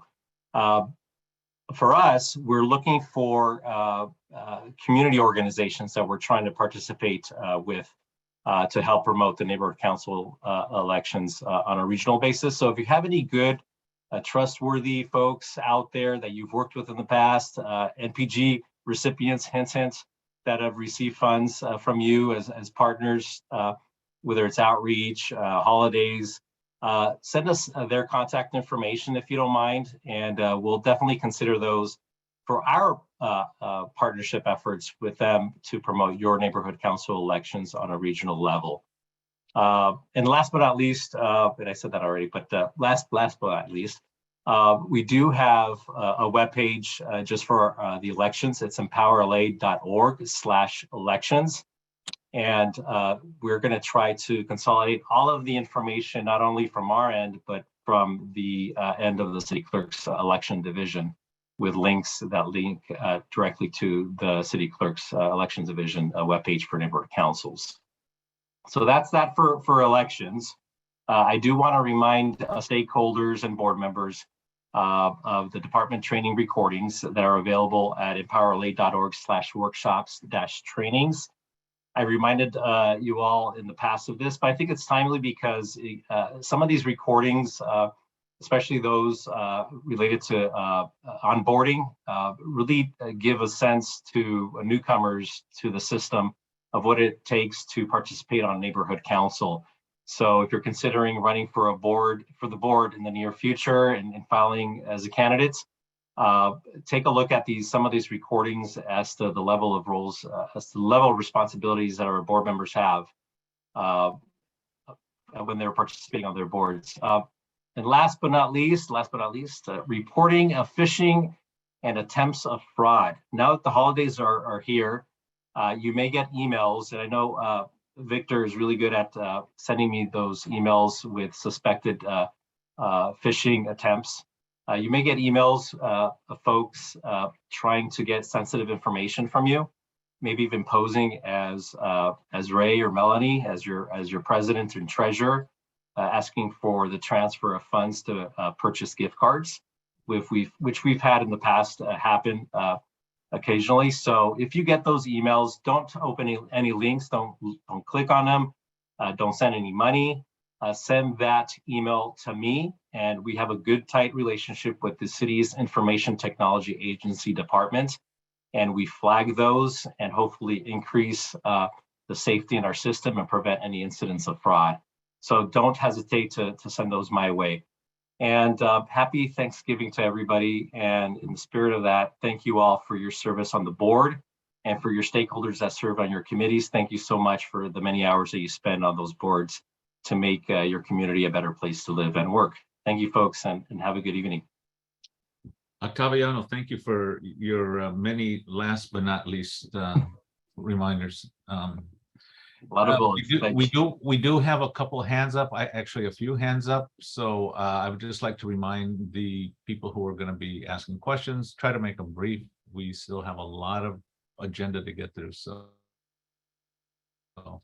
Gwen, I saw first, then Victor, and then Chris. Gwen, Let very Victor quick go question. first. Let Victor go first. I'm sorry. Let Victor go first. I'll be last. I've asked a lot of questions. I'm going to ask that we minimize the questions, period. Okay, Gwen, so help us with that. Chris, go ahead. No, Thanks. Just real quick, Octaviano, if you could send the Canva login info either to myself or to board at nwsnp.org. Thanks. It'll be a great help for us. All right. No problem, Chris. Thank you. Thank you, Chris. Victor, you want to go ahead? Just a quick comment, Octaviano. Not everybody knows this, but I do and Melanie does. Not only do they try to email phishing schemes like that, but we've gotten a couple through the USPS, supposed renew your domain site by sending us $288 or something like that from company. You know, it acts like your website's about to expire and they want us to renew it and stuff like that, but it's not even from the company that we deal with.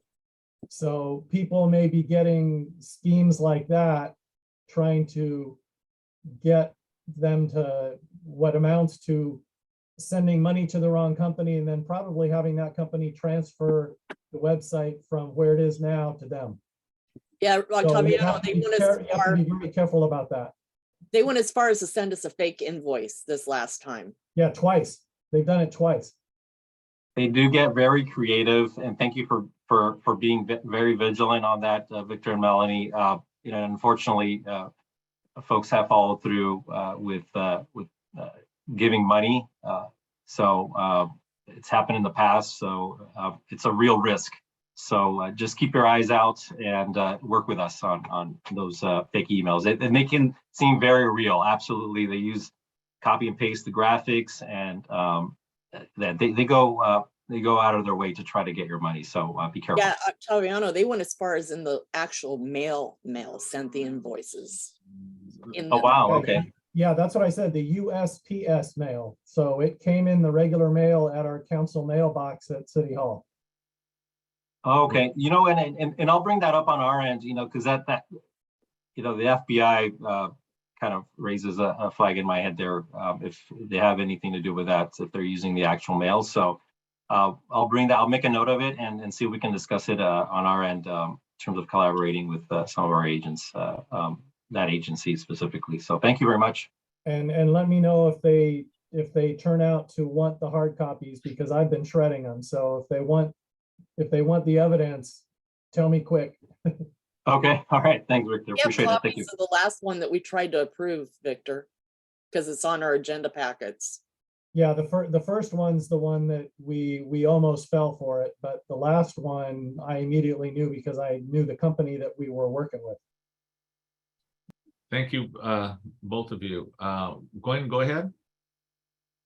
But with that, Pastor Adam, create your own unique email just for NC communication. But for Octaviano, it isn't just that. I actually find that the amount of spam that's coming through has now overly. I mean, it's more than actual official emails, and it's very difficult for me to get through. Is there anything that could be done for screening?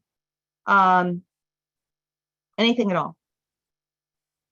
So I think you and I have talked about it in the past, and on our end, we've tried to really reduce the access to board members' emails.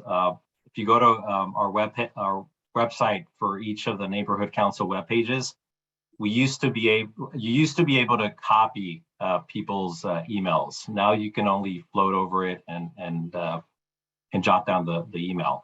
So that was one way in the past that folks would, I guess, harvest. I don't know, for lack of a better word, harvest emails and then send emails to board members. So we've tried on our end to try to reduce that accessibility through our website. The best I can do, share is use that spam button to flag them as spam.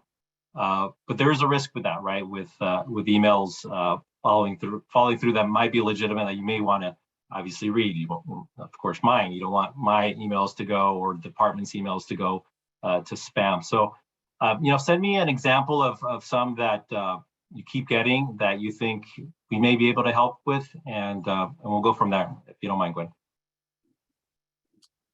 Okay, Victor. It's quick. Octaviano, it's not quite that easy. If you click on the link, it will open up your local mail program and create a mail to it. So you don't necessarily have to manually write it down, just for your information. Oh, okay, got it. So I'll make a point of that as well. So I don't have an answer in terms of addressing that in terms of technology, but I'll make a note of that in terms of a potential vulnerability. Thanks, Victor.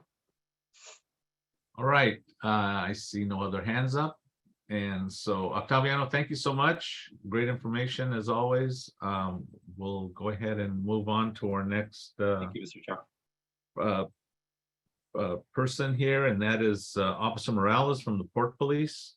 Thank you, Officer Morales, for hanging out with us. Hello, good evening, everyone. Thank you very much. Can everyone hear me? Yep. Okay, perfect, great. I'll be quick. Reporting thank you very much for having me. Report real quick on our stats from October to November. We've had 3 burglaries in the port. Motorcycle thefts, we've had 6. Vessel thefts, 1. Part 1 crimes, we had 1 battery, 7 vandalisms, 7 other crimes, it's not specific. And motor vehicle thefts, recoveries, we had 2. Total arrest 11. 3 of them were felony warrants, 6 were other arrests, doesn't specify. And 1 72-hour hold for a mental illness. And just wanted to report as far as upcoming events. This past Saturday, we had the groundbreaking here at the San Pedro there, 6th and Harbor. Upcoming events, December 3rd, we have the Winter Wonderland at Wilmington Waterfront Park. That begins at 11 a.m. Same day, December 3rd, San Pedro Square at 6th and Harbor. We're going to have, beginning at 4 p.m., the tree lighting Christmas ceremony event. And then following that, we have the San Pedro then floating Christmas float holiday harbor float parade. A little bit of a mouthful. Following day, December 4th, we have the 42nd annual San Pedro parade beginning at 1 p.m. For any additional information regarding events that are happening in the port, please log on to portoflosangeles.org and view the calendar of events year round. There's a lot of events, especially in the summer. So I'm open for any questions.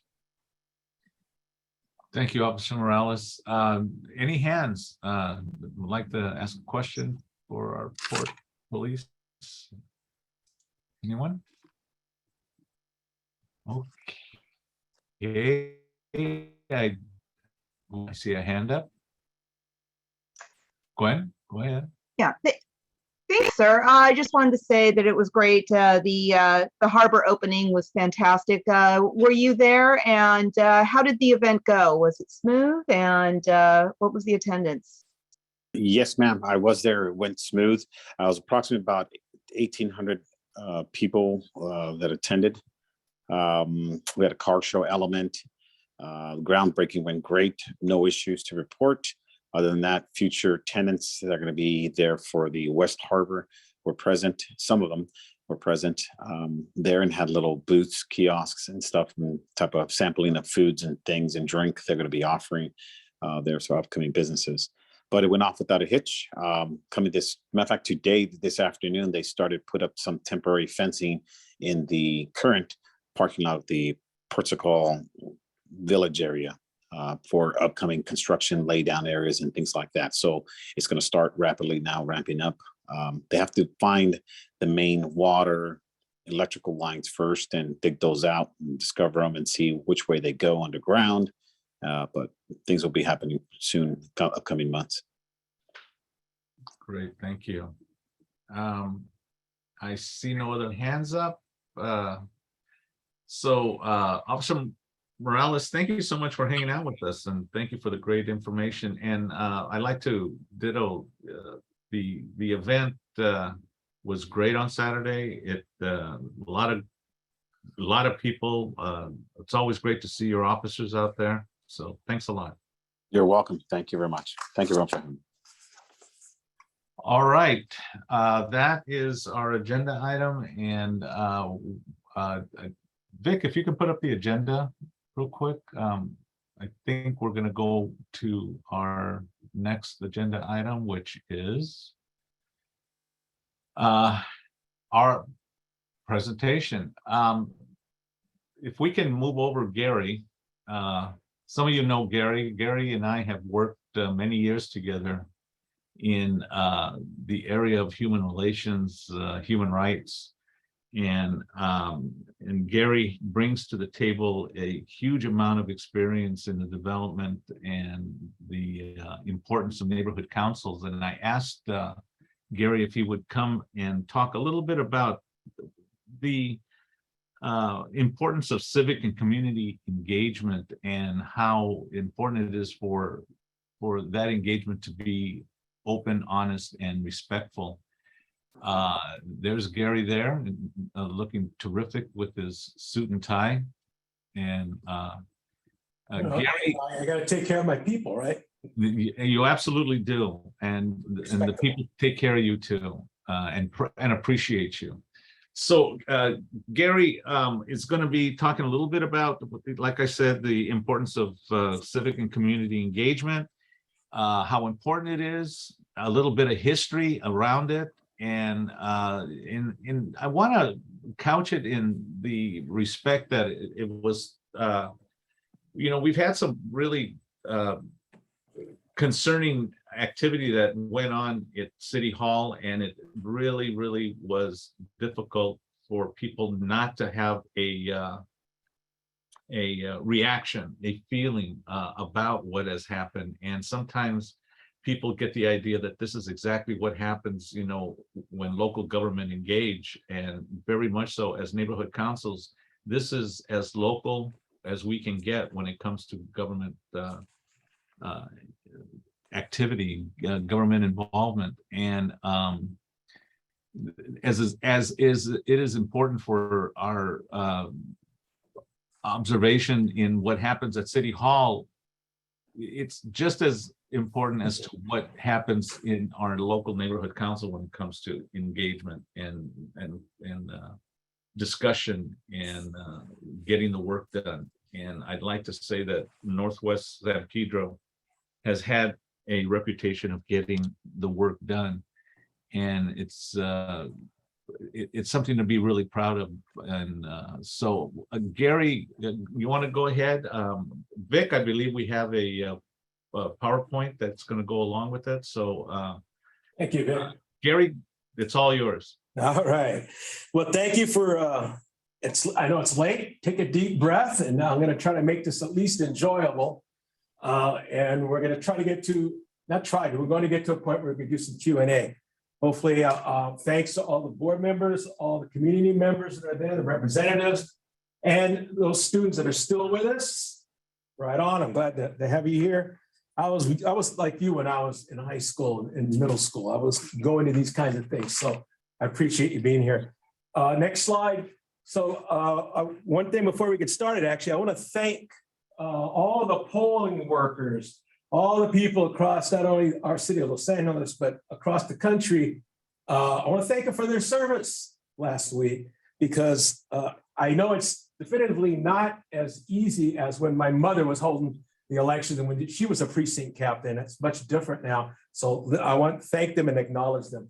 So I'm going to give you some background, because you're probably going, those of you who don't know me, like, well, who is this guy? Well, I'm a human relations advocate, been with the city since '98, have been working with neighborhood councils since the guru of neighborhood councils arrived at USC and gave a talk. Our office has been actively involved, as you can see. Was at the St. Sophia's meeting as facilitator, acted as the final decision maker up until 2007, when, as I was reading my report yesterday that I still have from 2007, they recommended we don't do that anymore. They moved it and started paying people. Apparently my free services wasn't good enough. And have facilitated many meetings, as you can see. Next slide, please. Conducted, pardon me, facilitations for the mayor's office, the Congress's office, congressional office, I should say, LAPD, when there's been shootings in neighborhoods.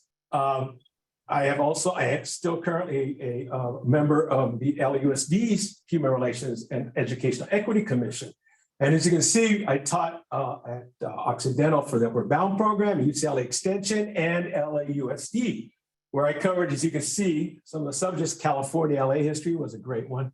Worked with students from China that came in every year. Next slide.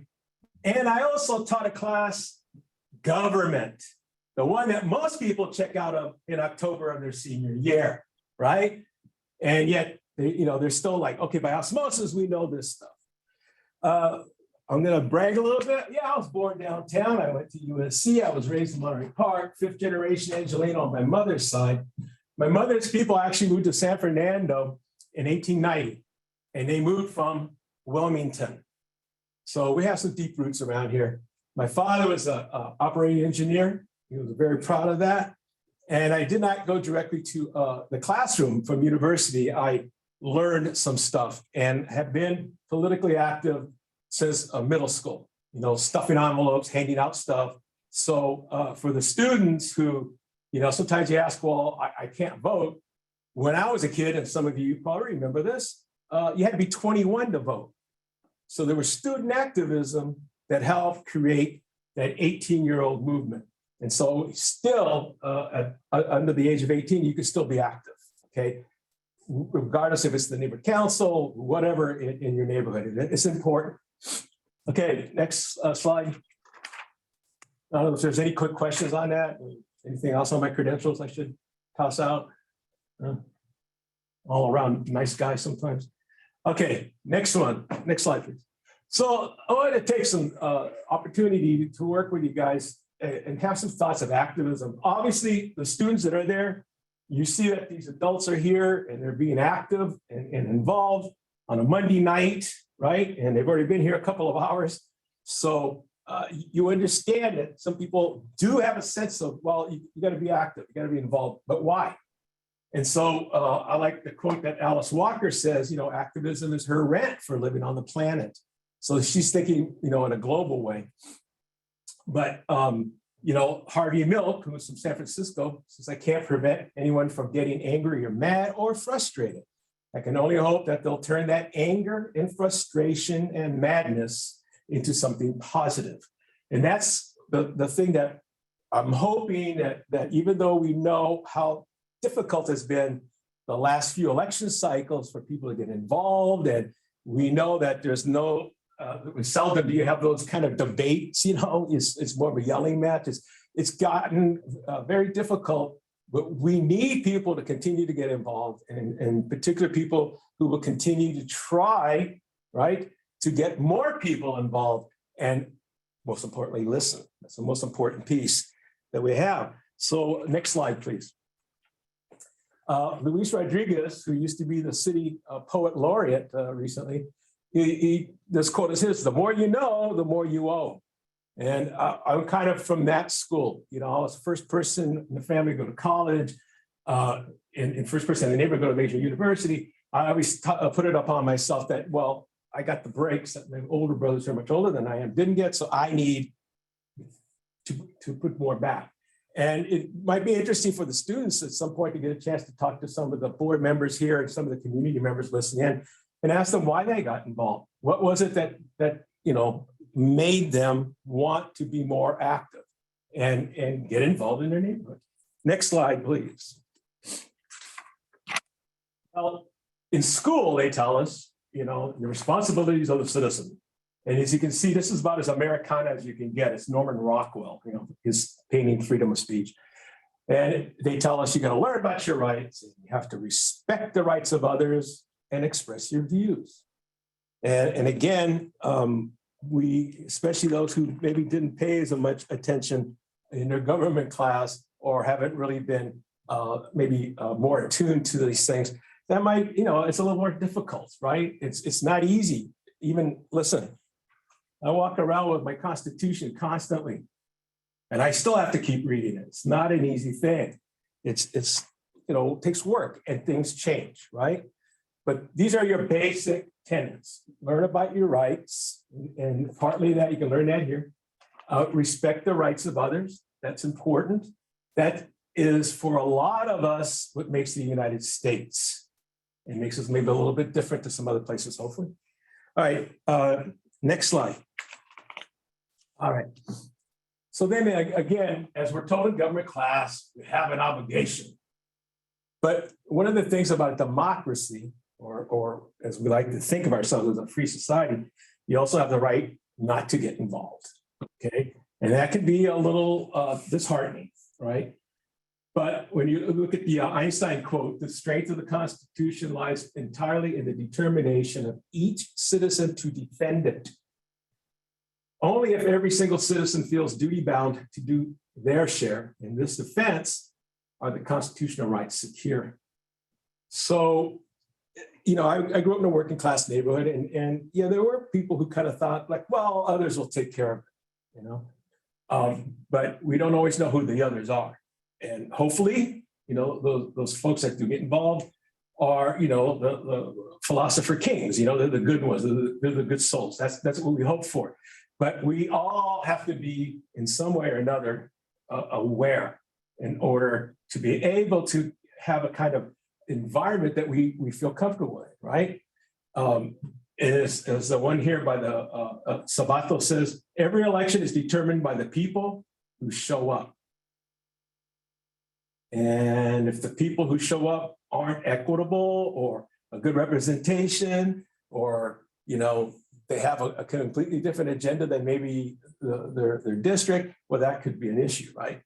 So it's important to remember that even though it's tiresome and sometimes you get frustrated, and it's no fun if you're going to talk to people and they're yelling and screaming at you, right?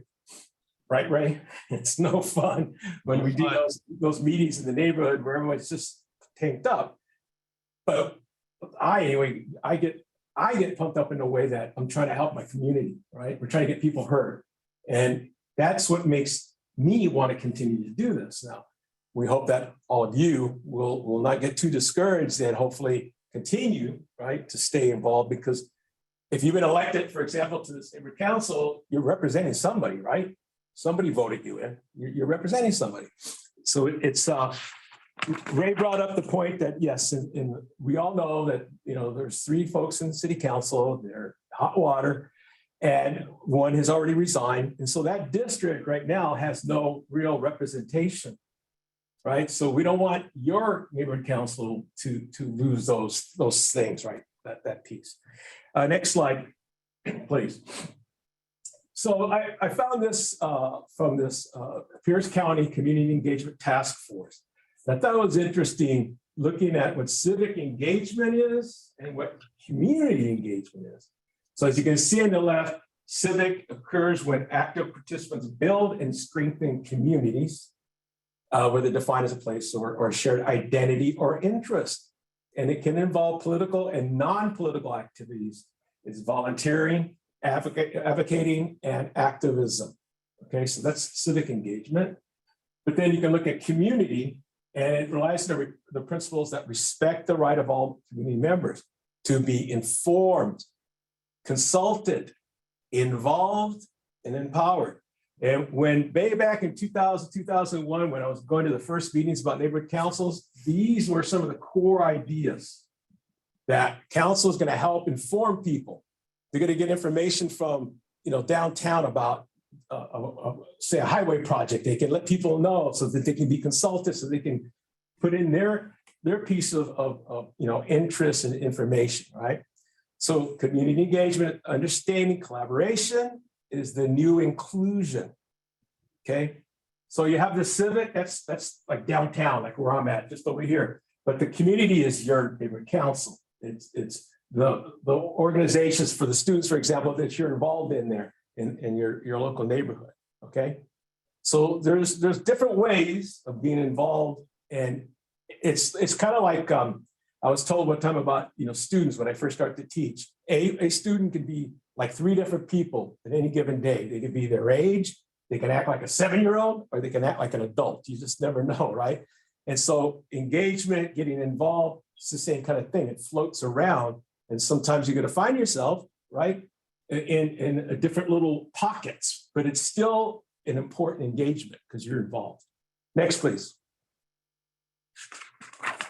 Well, so why is it important to participate in a democracy? So here's a great example. I hope you guys know who Dolores Huerta is. She's kind of like it would be like 10, 15 years ago walking out and finding Rosa Parks, sitting on the bench next to you and talking to you. This woman has been actively involved since high school with the UFW, right? Farm workers, a plethora of issues, actually. And so I saw a clip of her last Friday, or the Friday before the election party. And she was out canvassing in the rain in Bakersfield at 92 years old. And she's been doing it since she was in high school. And again, you had to be 21 to vote when she was in high school. Okay. So this is a great example. I mean, all of you, one day you could be out there like that, and hopefully, people will recognize that. And I want to thank her for her service, because of people like this, there's a lot of things that we have now today we might not have otherwise, okay? And that's where your involvement is important. It may seem like it's just, a little drop in the hat, but the more of these little drops in the hat that happen, things can occur, okay? So Dolores Huerta, thank you again for your service. Next. So again, I found a definition of civic engagement, right? And it talks about, as you can see, inclusiveness, application of knowledge, demonstration of civic identity and commitment, civic communication. And that part of that is about listening to others, and engagement in civic action and reflection, right? So you are, community members who are taking a lead. You are people who are going to help, right? Hopefully bring more people in. The more, we like to think in terms of democracy, the merrier, but the more is also meaning it's going to be a little more, I don't want to say difficult, but it's going to take more work from us, because I heard somebody say earlier, the more people come in, well, they're not always going to agree the same way, but they still have something in their lives that's important. So this is how civic engagement can be looked at, right? To promote the quality of life. And as far as I know, I don't know too many people that don't want a decent quality of life. And that's through both political and non-political processes, all right?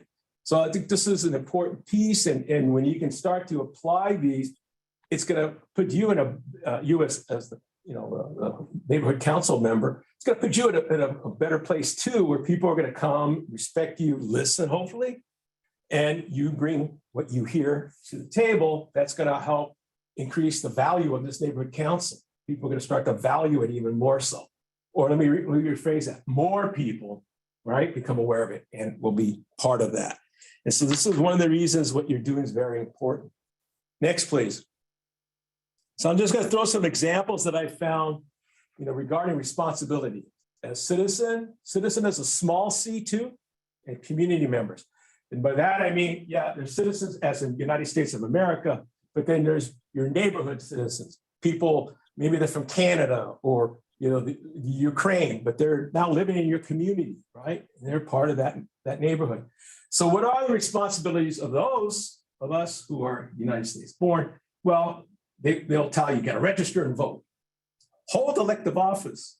Well, I don't know necessarily everybody has to hold elected office, but you guys are here. So communicate with government officials to influence government actions. And I would add to that to get back, be a funnel for your community to let folks up here know the different things that are needed, okay? Serve in voluntary appointed positions and participate in campaigns. This is a key one, keep informed regarding current events. Now, I know that can be a little difficult, but that is really one of the most important things we all can do, just so that we're aware of what's going on, even if we're not able to go out and, canvas and do all the stuff like Dolores Huerta did. And then respect others' rights to an equal voice in government. That's an important piece. It's going to come back up. I found another one. It says here, each of us belongs to many communities. I think that's very true. You have a neighborhood, a town or a city. Maybe you're part of a school. This weekend, the big game's coming up. So there's going to be a lot of UCLA-SC divide, across town. Church, state, and country. Okay. So we have many responsibilities and things we should do, obligations that we should fulfill voluntarily.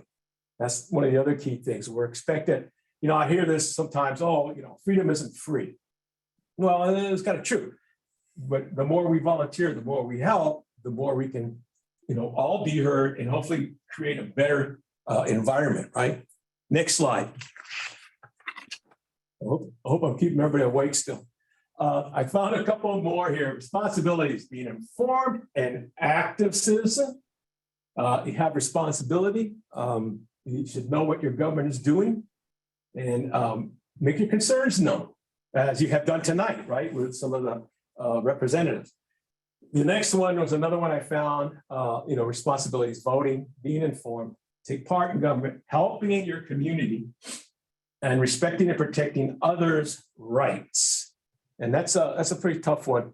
I don't know, I was going to give an example, but I'll pass on now. But these are just some things you'll find online. And it's like, okay, so get involved and get out there and do this and get out there and do that. But next slide. Always remember this quote: never confuse movement with action. Just because we're doing things doesn't necessarily mean we're taking action. Okay. And I've always thought this is a very important quote because sometimes, even in city offices or whatever, we think we're doing stuff, but where's it really going? And when action happens, like I was able recently to help out some businesses that caught fire, it's satisfying, right? And it also kind of stunned them that they got action done to Alpha right away. Okay, next slide. I just want to take a deep breath, because I know I'm kind of running through this. I don't want to, eat up too much more of your night, but so let's take a look at how we define democracy. Now, there are those historians who are saying that democracy in the United States really began in the early to mid 60s, at least democracy in the way that we see it.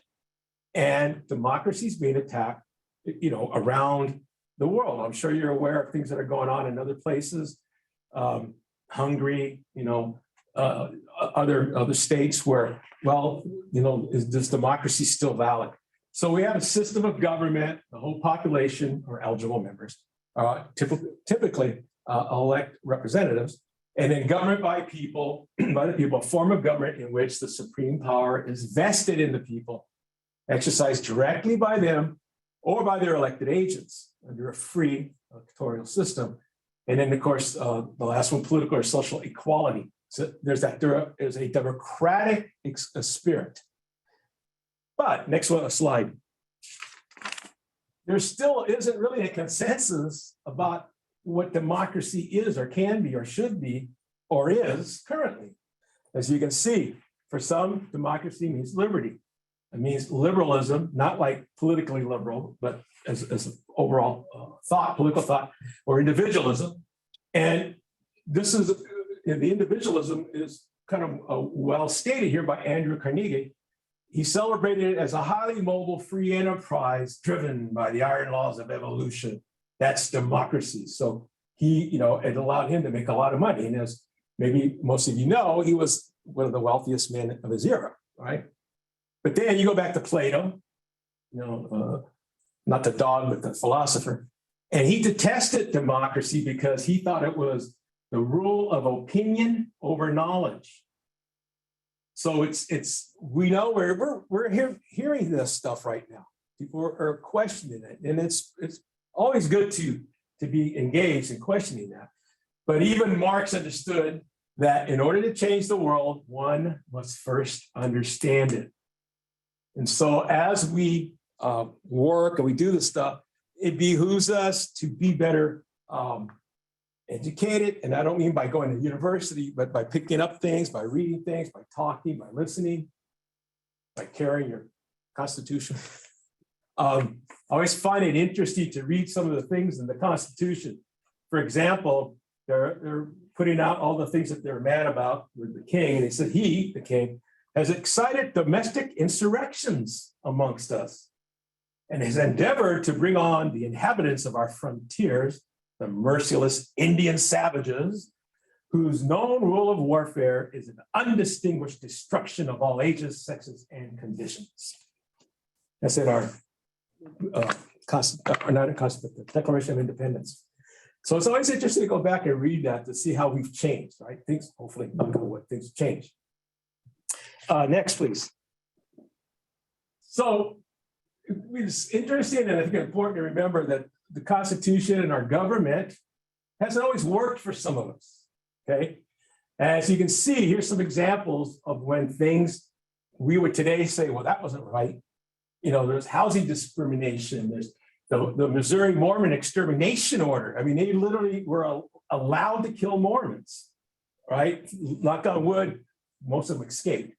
The camps for citizens of Japanese ancestry, the Jim Crow laws, the Chinese Exclusionary Act of 1880, 1890, 1910, and of course, discrimination against employees. And I would add to this, my father, a United States born citizen, came home from school one day. They lived in the hills above San Diego, and they kicked him out of his own country into Mexico because he looked like he could be part of the problem of the Depression. And then when he came back, when he was working, underage, by the way, they drafted him at 15 and a half. They thought he was 18, into the Marines of all things, because they need a cannon fodder for the potential invasion of Japan. Now, he had a lot of right to be upset about things, but he always voted. He always was involved with the union meetings. I used to go to his union meetings. My mother, we held elections in our houses back in the days when you could do that. So I'm just saying is that just because sometimes things work against you doesn't mean we can't try to help change that and make it better. All right. And that's the thing, that many of these folks that were impacted by this, where I grew up, we had people that were in the camps, Japanese Americans in the camps. We had people coming back from the Holocaust. We had people whose families had been forced out because of the Armenian genocide. We had a lot of stuff in my part of town. And this was a good experience because I learned a lot by listening to my elders talk about their stories. So just be aware that sometimes when we get frustrated, there are times to make good change, right? And make impactful change. And we don't want to forget that. Next, please. So examples of changes led by community activists and activism, right? And people, community folks that organizers that we need to thank for their service brought us the 40-hour work week, child labor laws, voting rights for women, people of color, stronger environmental policies, and civil rights legislation, and actions on job discrimination. We need to thank these folks, and that's where you're coming in because you're helping communicate and helping make your neighborhoods, right, a better, safer place to be, right? And I just want to throw this out, and you see the sign there? How many of you are aware that there used to be these signs, NINA, N-I-N-A, no Irish need apply, right? Boston, New York, Philadelphia. This actually existed. This is an actual sign that someone has.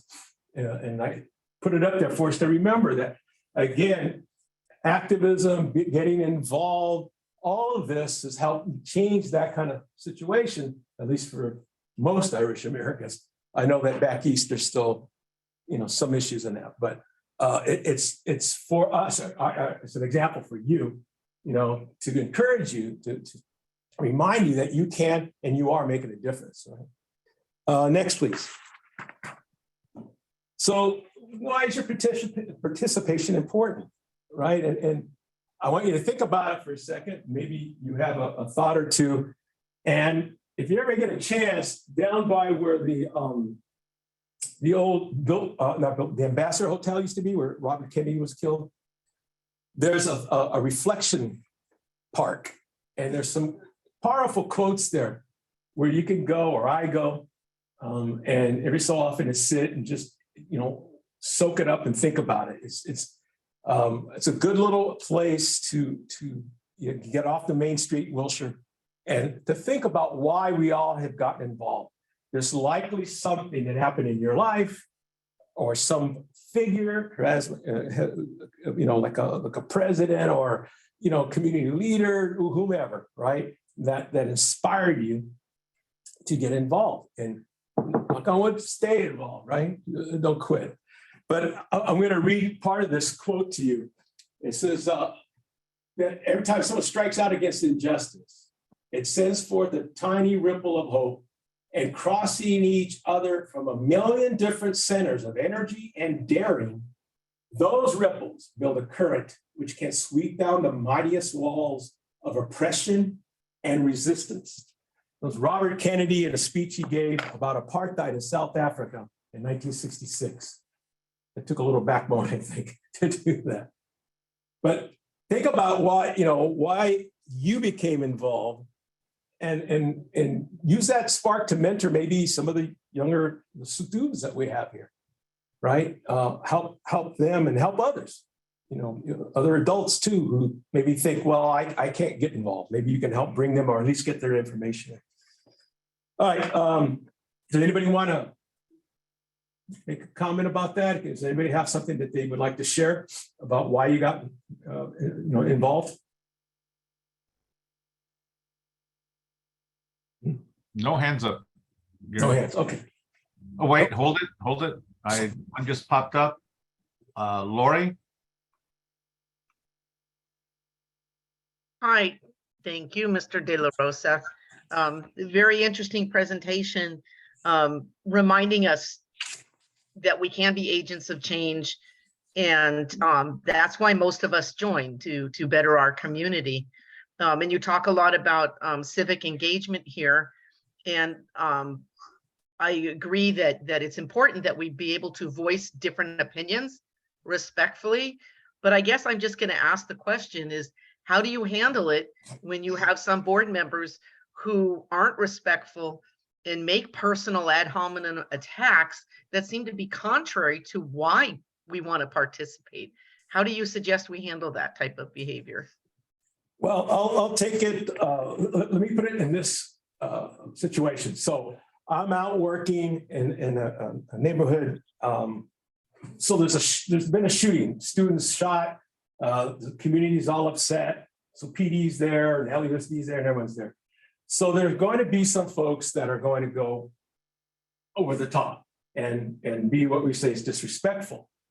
But the key point for you as community leaders is to have some tools to be able to handle them. And I saw one of my mentors take down a guy that was just, I mean, I've never seen anybody quite this angry, and he's taking everybody down with it and all his comments and everything. And he let him just finally, run out of breath.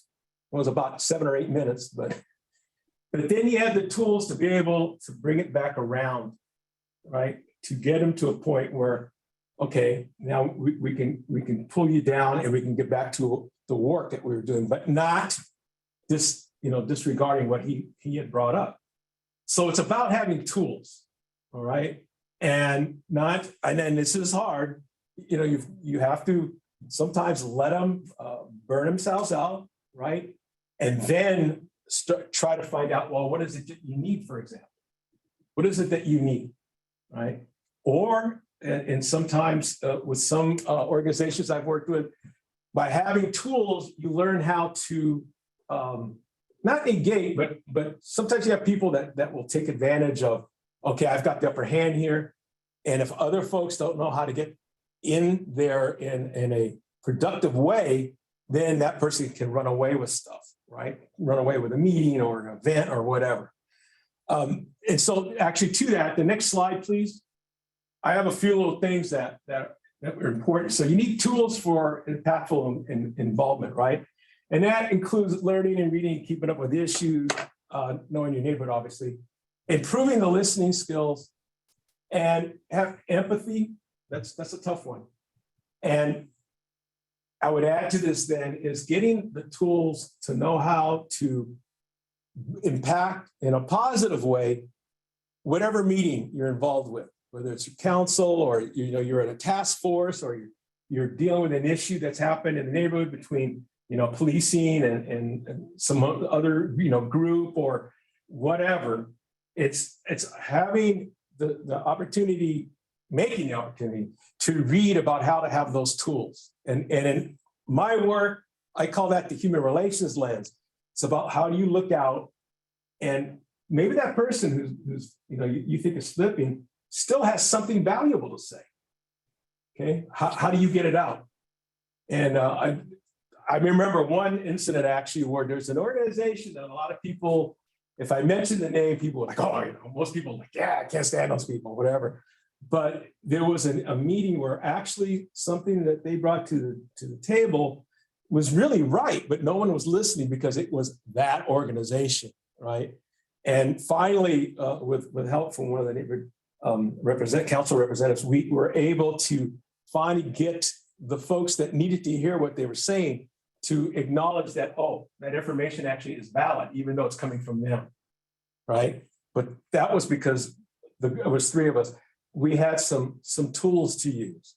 So I would encourage you to find, maybe you can get somebody to come in and talk to you about different kinds of ways to handle those situations, okay?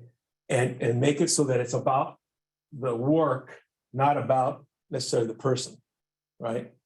So that's very important to get those tools. And one last slide here, I'm going to throw at you. So when I talk about the human relations lens, that's where these come in, knowing your neighborhood, using the human relations lens, keeping a safe meeting space. And there's ways of doing that. That's very important. People are not going to come to your meetings if they don't feel safe, right? Way back when, in 2002, I was doing meetings out in Pacoima, and the native borns, they got excited and they're talking loud, but they're not mad at one another. However, we had a whole new group of people that were not used to being involved with us, and they were scared. They thought they were going to start fighting, and they're leaving, and it took us months to get them back again. But it's just about how you create that safe environment. And then managing conflict begins with us, right? So how do we handle the conflict? And then hopefully we can use that to control if someone's going off kilter. And here's a thing that I think is very important. most of us probably grew up hearing about the golden rule, do unto others as you would have them do unto you. In human relations, we like to practice the platinum rule, treat others as they would like to be treated. All right. And that has a huge impact in these meetings because, sometimes, like I said, in that example of Pacoima, the two groups that were going at each other, they weren't mad at each other, just get excited. I knew that, but the other folks didn't. And so they were afraid that that was going to happen to them. And then I would say, if you can, learn some facilitation skills, use them, especially like they come in helpful when you just have a community listening, right? And you can get the folks to feel comfortable to tell you things that you can bring to the meeting and make your work even better, all right? So gotta finish with this last slide here. Well, last couple slides. So I love this quote here from many years ago. It's a leader is best when people barely know they exist. When their work is done and ain't fulfilled, they say, we did it ourselves. So if you can get folks in your neighborhood council area and all the surrounding area to start feeling like, yeah, we're empowered and we can do this, and you have done a great job. You have done something very valuable. And, let them think they did it themselves. You'll know that you're a part of the process, but that helps them buy in. All right, that helps them buy in. And I love the quote on this poster here, the future is unwritten. We can still write, good future, hopefully good future, not a bad future. And next slide, and now I'll bring it out into Q&A if there's any questions or any comments. I know it's late, so we're tired.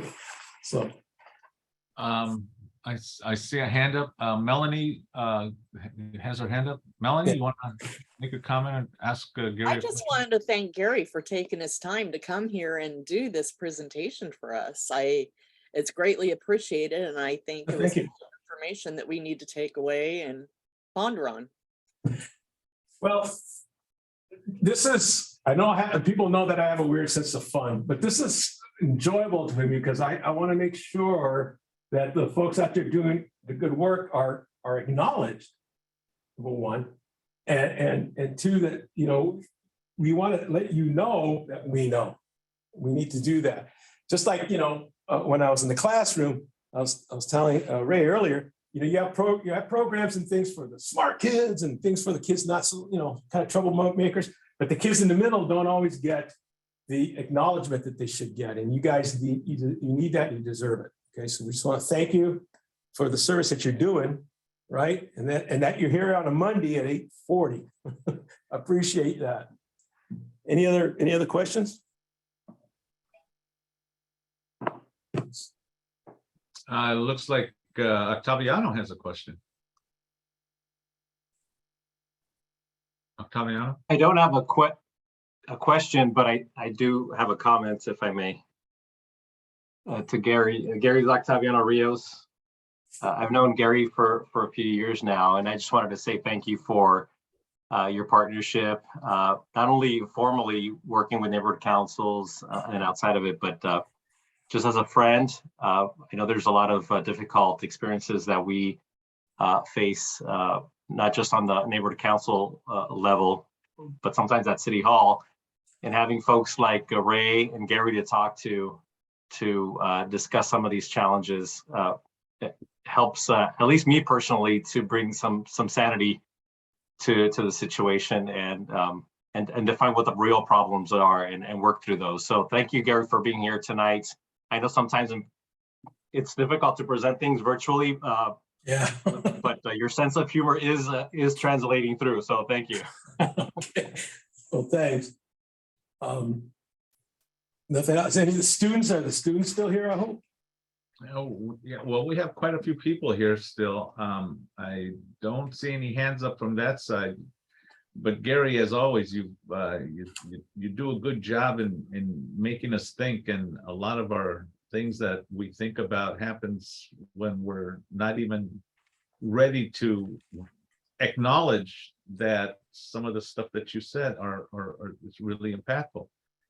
And I think the most important thing that I heard you say is that and this is just how I take it, is that the work we do here at the neighborhood council level is not easy. It's not easy in the respect that we find ourselves working hand in hand, shoulder to shoulder with our neighbors. And sometimes it's difficult to get our neighbors to be as motivated as we are to be part of this, to get the information we need to better voice the needs of the community. So, Well, that's the difficult part about a democracy. Again, they have the Absolutely. right not to get involved, and it can be, maddening sometimes. Yeah, I agree. And frustrating at times. Yeah. Oh, yeah. Well, I remember an old neighbor of ours. He always used to complain about everything, but never saw him get involved in anything. And I remember asking my dad about that. He was, well, that's his right. And there you go. Well, Gary, you and I and Octaviano and others have had this kind of conversation many times, and the easy part about voicing your opinion is that you can voice it, you can complain, you could vent, you can unload a bunch of steam. But unless you have the commitment to also, as you unload steam, if you have the commitment to also identify some solutions to those things that are important enough to voice, then you're starting to hit onto what some of the next steps could be. But here's the real key to this whole thing, and this is an organizing tool. It's not just complaining, it's identifying the solution. But the real key to this is identifying how you're going to be, as an individual is going to be involved in the solution. That's the important thing in this whole thing. Well, and then also I want to, if you could go to the next slide, Vic, I want to throw a quote up that's always been inspirational to me. And this George Bernard Shaw, but Robert Kennedy used it. Some men see things as they are and ask why. I dream things that never were and ask why not. And our better selves at times, despite what Plato might think, our better selves sometimes we can vision forward, right? And if we can keep a good sense of well, put it this way, whatever it is I may want to reach, I know one thing, when I learned that I'm not going to be alive to see it, that it's part of a long process, I became a better organizer, because when you're 18, 19, you're going to live forever and I want it now. But understand that government, as I used to tell my students, it's like moving a line of people. It's like this, right? You're kind of wobbly, and sometimes these people need more and sometimes these do and whatever.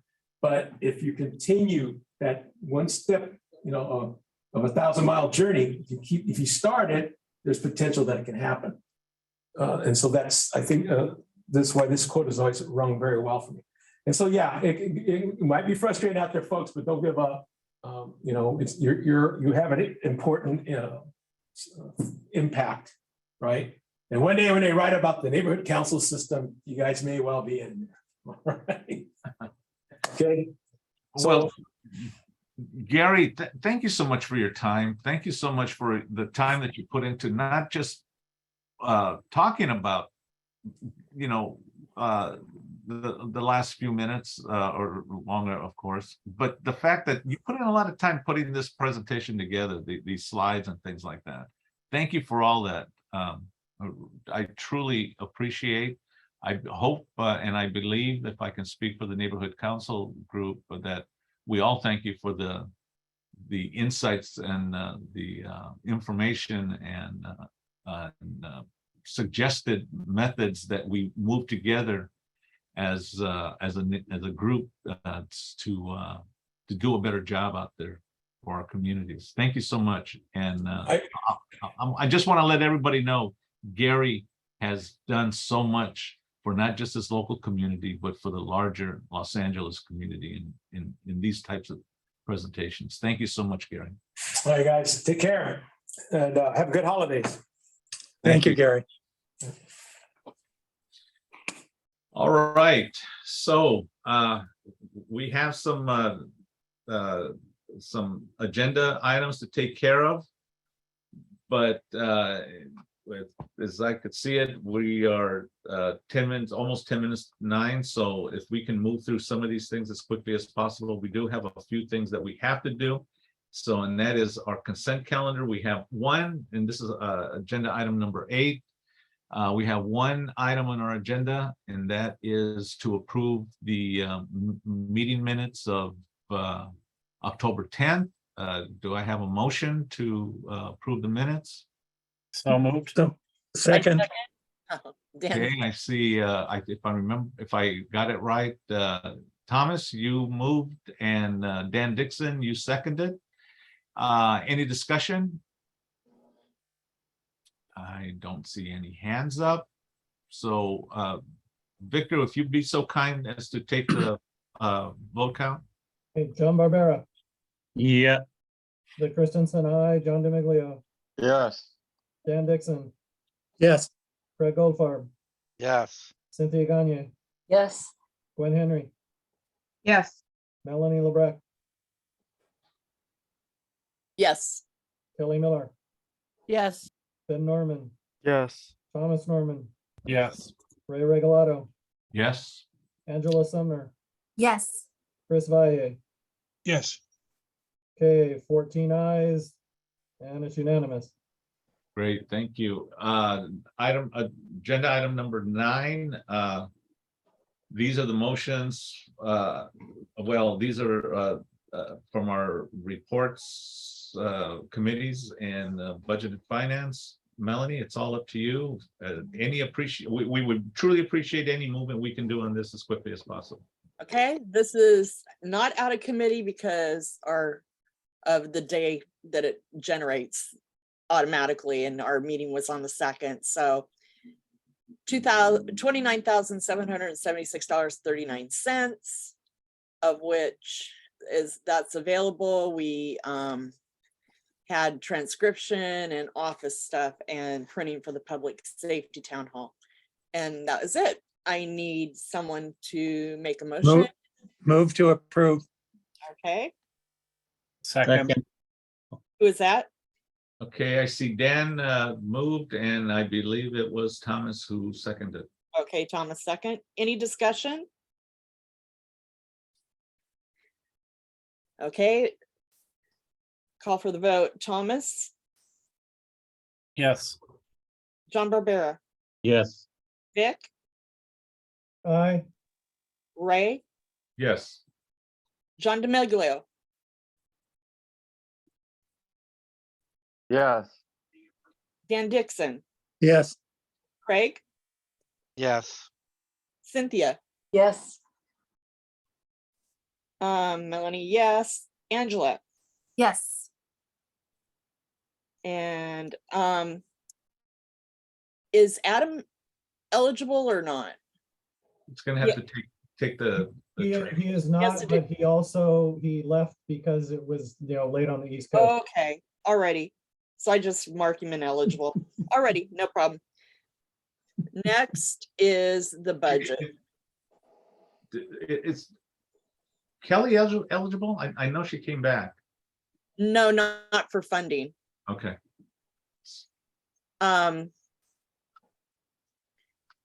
So this is the budget, same 29,776.39. This is out of committee. So any discussion? Okay, call for the vote. Thomas, Yes. John Barbera, Yes. Vic, Aye, Ray, yes, John DiMiglio, Dan Dixon, yes, Craig, Yes. Cynthia, Yes. Melanie, yes, Angela. Yes. Okay. Okay, now, the next item is this. This is a letter that we are going to send to Bonk that is regarding our rollover funds. We have not got them, and I hope that all of you have kind of reviewed the letter, because the letter is referencing the communication that's gone back and forth between us and the city clerk, back and forth, and also with accounting. It's a reflection of the communication we've got and kind of the very open-ended, non-direct answers. I've spoken to several other neighborhood councils, and those neighborhood councils have also voiced that they confirm that all 99 have not gotten their money. And in their correspondence originally to us, they said that by August 1st, we would have the original email that the whole board got. They said we would have our rollover money. The biggest concern is a lot of neighborhood councils have base projects that they are doing on rollover funds because they don't have enough money the initial year of, say, 2021, and they planned something for 2022, and they wanted this rollover money for those things that they're doing. And guess what? They didn't get it. And so they've had to cancel some of those events or come up with alternatives. That's not okay. And so this is calling for Bonk to do an investigation as to the rollover money. Why hasn't it been done? You know, why did they not do anything to make sure that the controller, they're saying it's the controller's office. Okay, then what?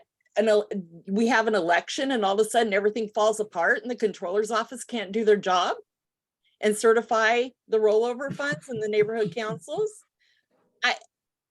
I don't think that's an excuse. The city needs to be fiscally responsible. So this letter is because of that, to have Bonk take some action. What we've done is done this from myself and the neighborhood council, Chris, sign it because of Ray's conflict of interest being the Bonk president. It can't come from him. So this is at a committee. Do I have any discussion? Gwen? All I wanted to do was explain to our attendees that Bonk isn't just a cute little name and it sounds like you're bopping somebody on the head. It's the Board of Neighborhood Commissioners, and that's a group of about 7 representatives who have been selected by the mayor to help oversee issues that are overreaching for all the neighborhood councils. They're a select group and are an advisory and commit group of individuals. Anyway, so you guys know who we're sending it to, because this is actually an issue that is impacting all the neighborhood councils. This is a funding issue to help us do events and outreach and all sorts of important stuff. Neighborhood grants. Thank you. Anybody else? Okay, so I'm going to call for the vote on this to send this letter off. Thomas? Aye. John Barbera? Aye. Victor? Aye. Ray? Oh, you I can't will- vote. I Are you will- going to abstain? I'm going to recuse myself from this. Okay. Are you still on? John DeMiglio? Yes, aye. Dan Dixon? Yes. Craig? Aye. Cynthia? Yes. Melanie, yes. Angela? Yes. It passes, so I'll get this to Christina to send out. Melanie, I am eligible for this. Are you eligible? This isn't an issue of any money itself. It's about sending the letter. Oh, okay, yeah. I also vote aye. Okay. Chris? And Gwen says yes. Okay. Yes. And Chris, yes. Alrighty, I fixed it. Thank you. And Gwen. There we go. Thank you, you guys. Melanie, did you also get Ben, since this is also not issuance of money? What? Did you also get Ben's vote? I didn't vote yet. Can Ben vote on this? I think you can. Yeah, Ben? Yes. Yes, okay. Thank you. I was just thinking funding, so Sorry about that. So that's it for that. So back to the agenda. And okay, so as far as the working group thing goes for the EVG, they're starting to select the pilot neighborhood councils. And what's going to happen Thursday is we're going to kind of more narrow down who those are going to be and vote on them, as well as discuss maybe adding a few more neighborhood councils, as well as what they're going to do is the ones that we have selected. We're going to do like a tour of the pilot program to the neighborhood councils that were selected and kind of do a presentation to all of them. The ones, Excuse and me a kind of moment, I make have, sure that they're on board. excuse me a moment, Melanie, I just have to announce that I have to leave. Y'all have a good Okay. evening. Alrighty, thank you, Craig. And yeah, so that's pretty much it. And then just and then to promote it, the hybrid thing. So that's what we'll be discussing Thursday, but it's coming down, and then it'll be taken to the city council to try and get some funding for this. And hopefully that's not where the wheels fall off the cart at that point. So anyway, that's it for that. Gwen? So basically, there are a couple of neighborhood councils that are going to be trying this live and on Zoom. Right. They're Okay. going to be selected by the EVG working group and Empower LA combined together, working through that survey that we did. Kind of by demographics, they're being selected. There's like 14. And there's still no date for possibly considering when we might be able to go live or anything like that. This is open-ended. Thank you. Okay, so we're still Zoomy Zoom. Okay. Or Zoomy Zoom. Alrighty. And that's it, Ray. Next on to Victor's digital communications announcement. Yeah, Victor? Just a couple quick things. As some of you who are on Gmail already may have seen, Google has started allowing custom handles and URLs for everybody. And it used to be only for certain ones, now it's everybody. So our YouTube handle has now been changed from ending in random characters to, well, the URL anyway has changed from ending in random characters to ending in the handle of at the @sign, and you do have to have the @sign, NW San Pedro. So that would, I put the two on here so people would have it to reference later. The other one still works, but this one is now easier to remember, and this is the one that will show up on our minutes and things like that for telling people how to get to our YouTube channel to view the meetings that we have. And I just wanted to make sure everybody knew that. That's all I have.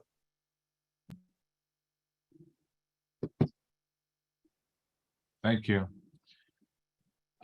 This is an agenda item, so we do need to take public comment. Any comment from the board and or our audience? I do not see any hands up, so we can go ahead and move on. Thank you. Let's we have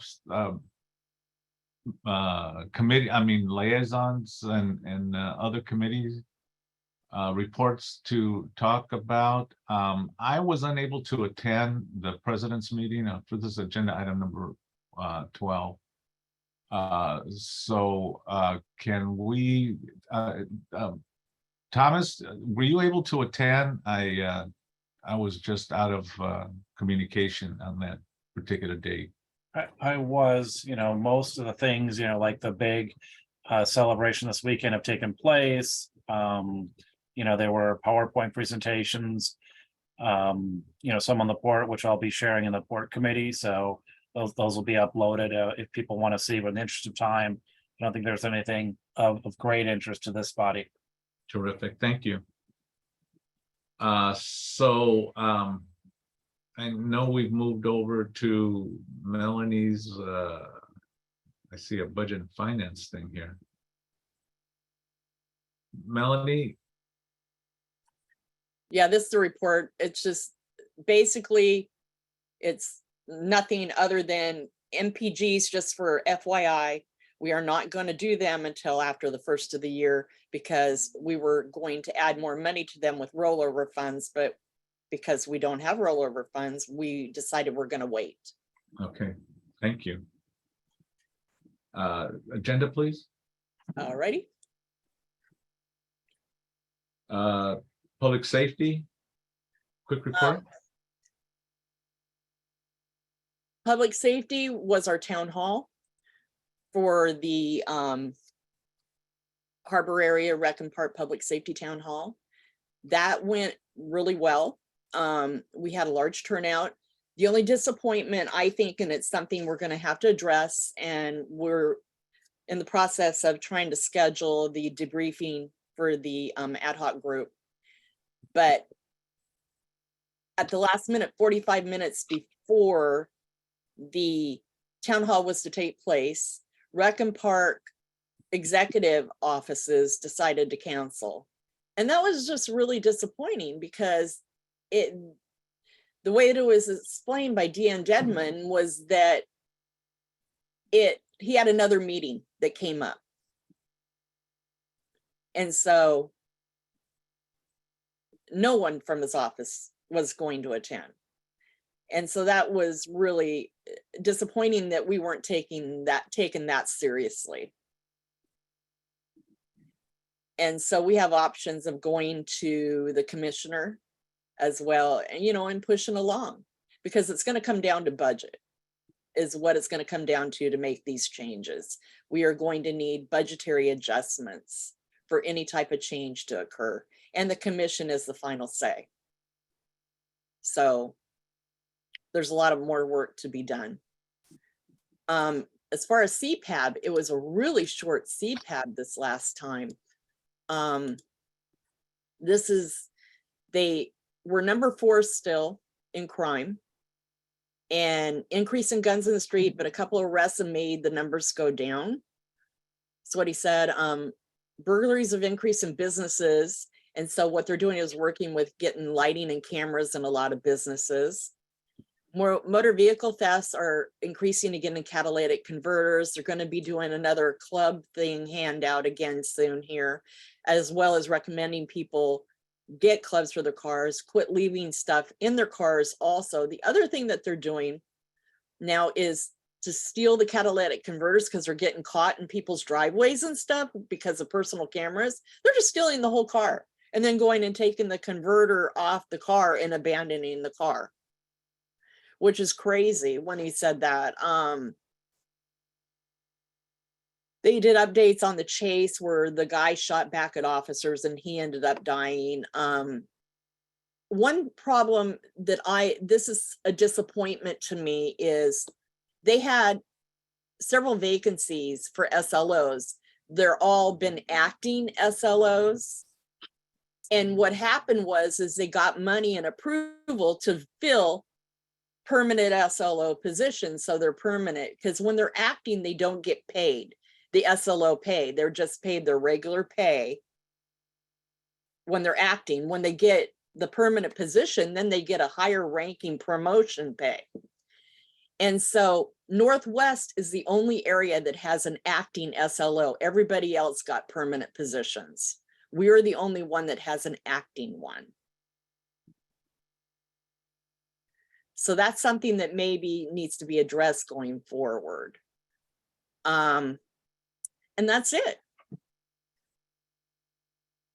Thank you, Melanie. Any questions? Any questions at all? No questions. Okay, let's go ahead to the next one. Bylaws on elections. You could see that we had our vacancy filled. We reviewed the information that was provided us as far as the application is concerned. So we are happy to have our new member with the pastor. So that's where most of our focus has been on bylaws and elections. We are going to be working more intently with the upcoming elections. We're lucky to have, and would like to thank the work that has been done by John Barbera, and also Gwen has stepped up and done some stuff to assist. So thank you both for this. Yeah. And Lori has And Lori, yeah. taken a strong hand in coordinating. Yeah, especially with the issue with putting together the newsletter. So there's been a lot of work done, more work to come, more information to be provided, as Renee had indicated. So keep on the lookout for that information. Executive committee report. Well, in this particular case, the report is actually set up in front of you. We discussed the issue of our agenda. We've got our agenda put together. So let's move on to youth and outreach. Chris? Thank you. Yeah, the majority of our meeting was spent looking at the newsletter, which was already sent off for layout and get ready for the final edit. I think we're going to get some a chance to sort of review and look over things before it goes to print, but it's well into the production pipeline, and that is pretty much the Lori Jacobs. So she's the editor of that publication, and has done a job that is consistent with the standards that she's set in the past, and it's looking good. All right. Any questions? Chris, didn't you have a report in here? It was there. It was up earlier. You thought it was the your report, and you There it have. is. There it is. Yeah, and thank you to Angela for taking the minutes and sending that in. But yeah, it was a pretty straightforward thing, a little bit more planning for Candy Cane Lane and our holiday events. If anybody now knows if they either will or will not wish to participate, for instance, in the holiday parade, it would be good for us to start to get numbers in terms of, if we're going to have a vehicle or not, just to know who and how many folks we want to accommodate. But it's been fun in years past. If you don't do anything else, showing up for this one and just seeing and being seen by the public is a good gesture. You get a sense of who it is you're working for and waving at them. And the date is? December 4th. 4th, thank you. We have a question from Haley on the attendees. Vic, can we put her up for a question or comment? Haley?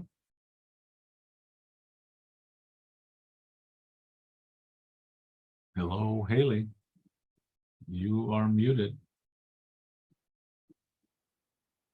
And go ahead.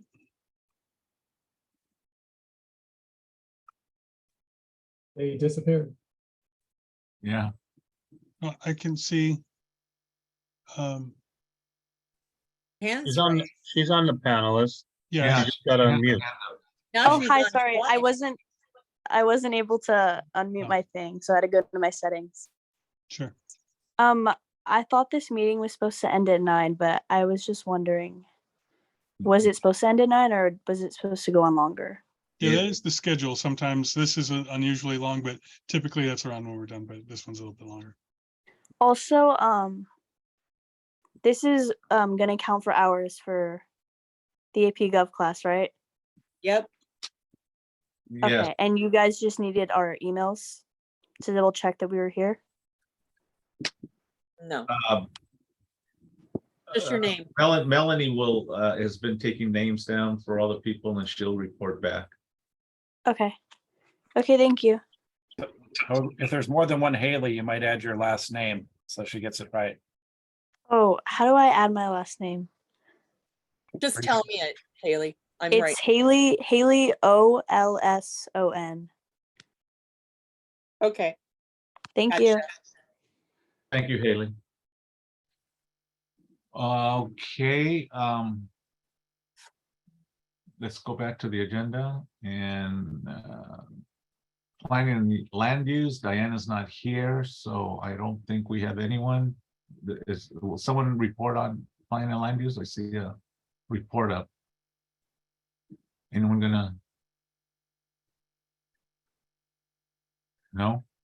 Yeah, I Okay. don't, Diana isn't here and neither is Jason, so I don't know who else would be reporting. Well, if anyone wants the information, as always, it's on our with our documents associated with the agenda. So if you need any kind of information, look it up. And if you have any questions, then we can certainly you can get in touch with Diana. Okay, we will move on. Let me see, planning and community issues. Dan? Very briefly, no action was taken. It was an evening of wild speculation, not really. We talked about, partly because of what John and I have learned, along with the other ad hoc committee members, about the budgeting process. We are quite interested in how the city looks to create budgets. And we are talking in the committee about taking on one or more projects to turn into requests for the city to take action, to spend money, to do things. Specifically, the restoration or rebuilding of the Peck Park pool, for instance. We're going to be talking about that, and the budget process is ongoing now, and public input will be most appropriate to apply early in 2023, January or February. So we'll be talking about this at our December meeting. Also, and it's not, we're not unanimously supporting anything right now, but we will be working on that. And we talked, as we frequently do, about the state of a bunch of trees along Gaffey and Westmont. They're woefully undernourished and need either rehab or replacement. We'll be talking to the authorities about that. And finally, we spoke about the need to hit the ground running, to not coin a new phrase, with the new CD15 council member and their staff about specific budget requests and goals. And we want to continue to work closely with the new member and staff in representing our neighborhoods. That was it. Thank you. Thank you. If I could add something, when I went down, well, Friday, but today when I was at the Assistance League, we talked about those lights on 8th Street, how bad they were. They finally fixed them. They're all aligned nice and tight, and they all work beautifully. So they'll be nice for Candy Cane Lane. Took them a year, but Excellent. they got to it. Thank you, John. Thanks for bird dogging that all the way through. Thank you. Any questions for our committee?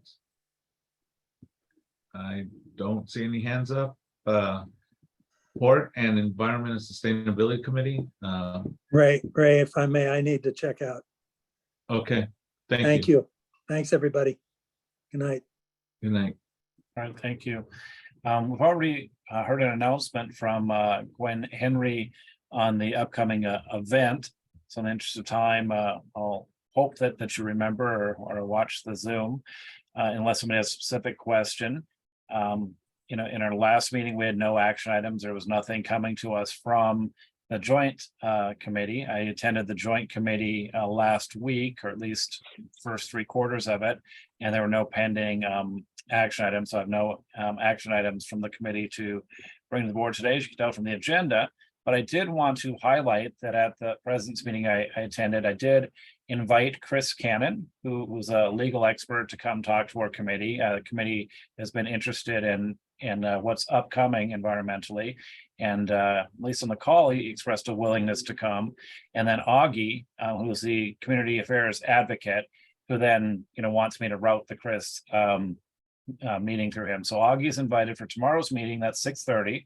So if members of the public are interested or need some extra hours and you want to go to our site and check out the Zoom link, you could learn more about the Port of Los Angeles from its community affairs advocate, Augie.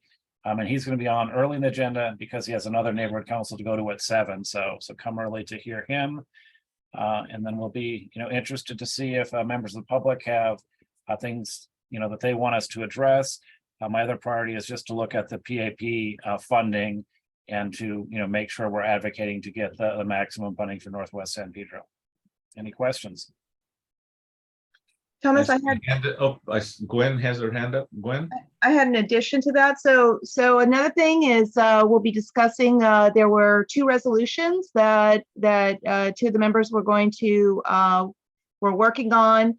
One is on the light and the noise from the port, and the other one is the transportation corridors and how it impacts the community. And those were going to be resolutions or letters to send to the various parties that are responsible for that. So that's another thing. Thank you, Gwen. Thank you. Any other questions or comments? I see no other hands up, so thank you for that. Vic Christensen, anything for the Science Center ad hoc committee? No report this month. Okay. Hank, Melanie, the Harbor Alliance of Neighborhood Councils? No meeting. No meeting, okay.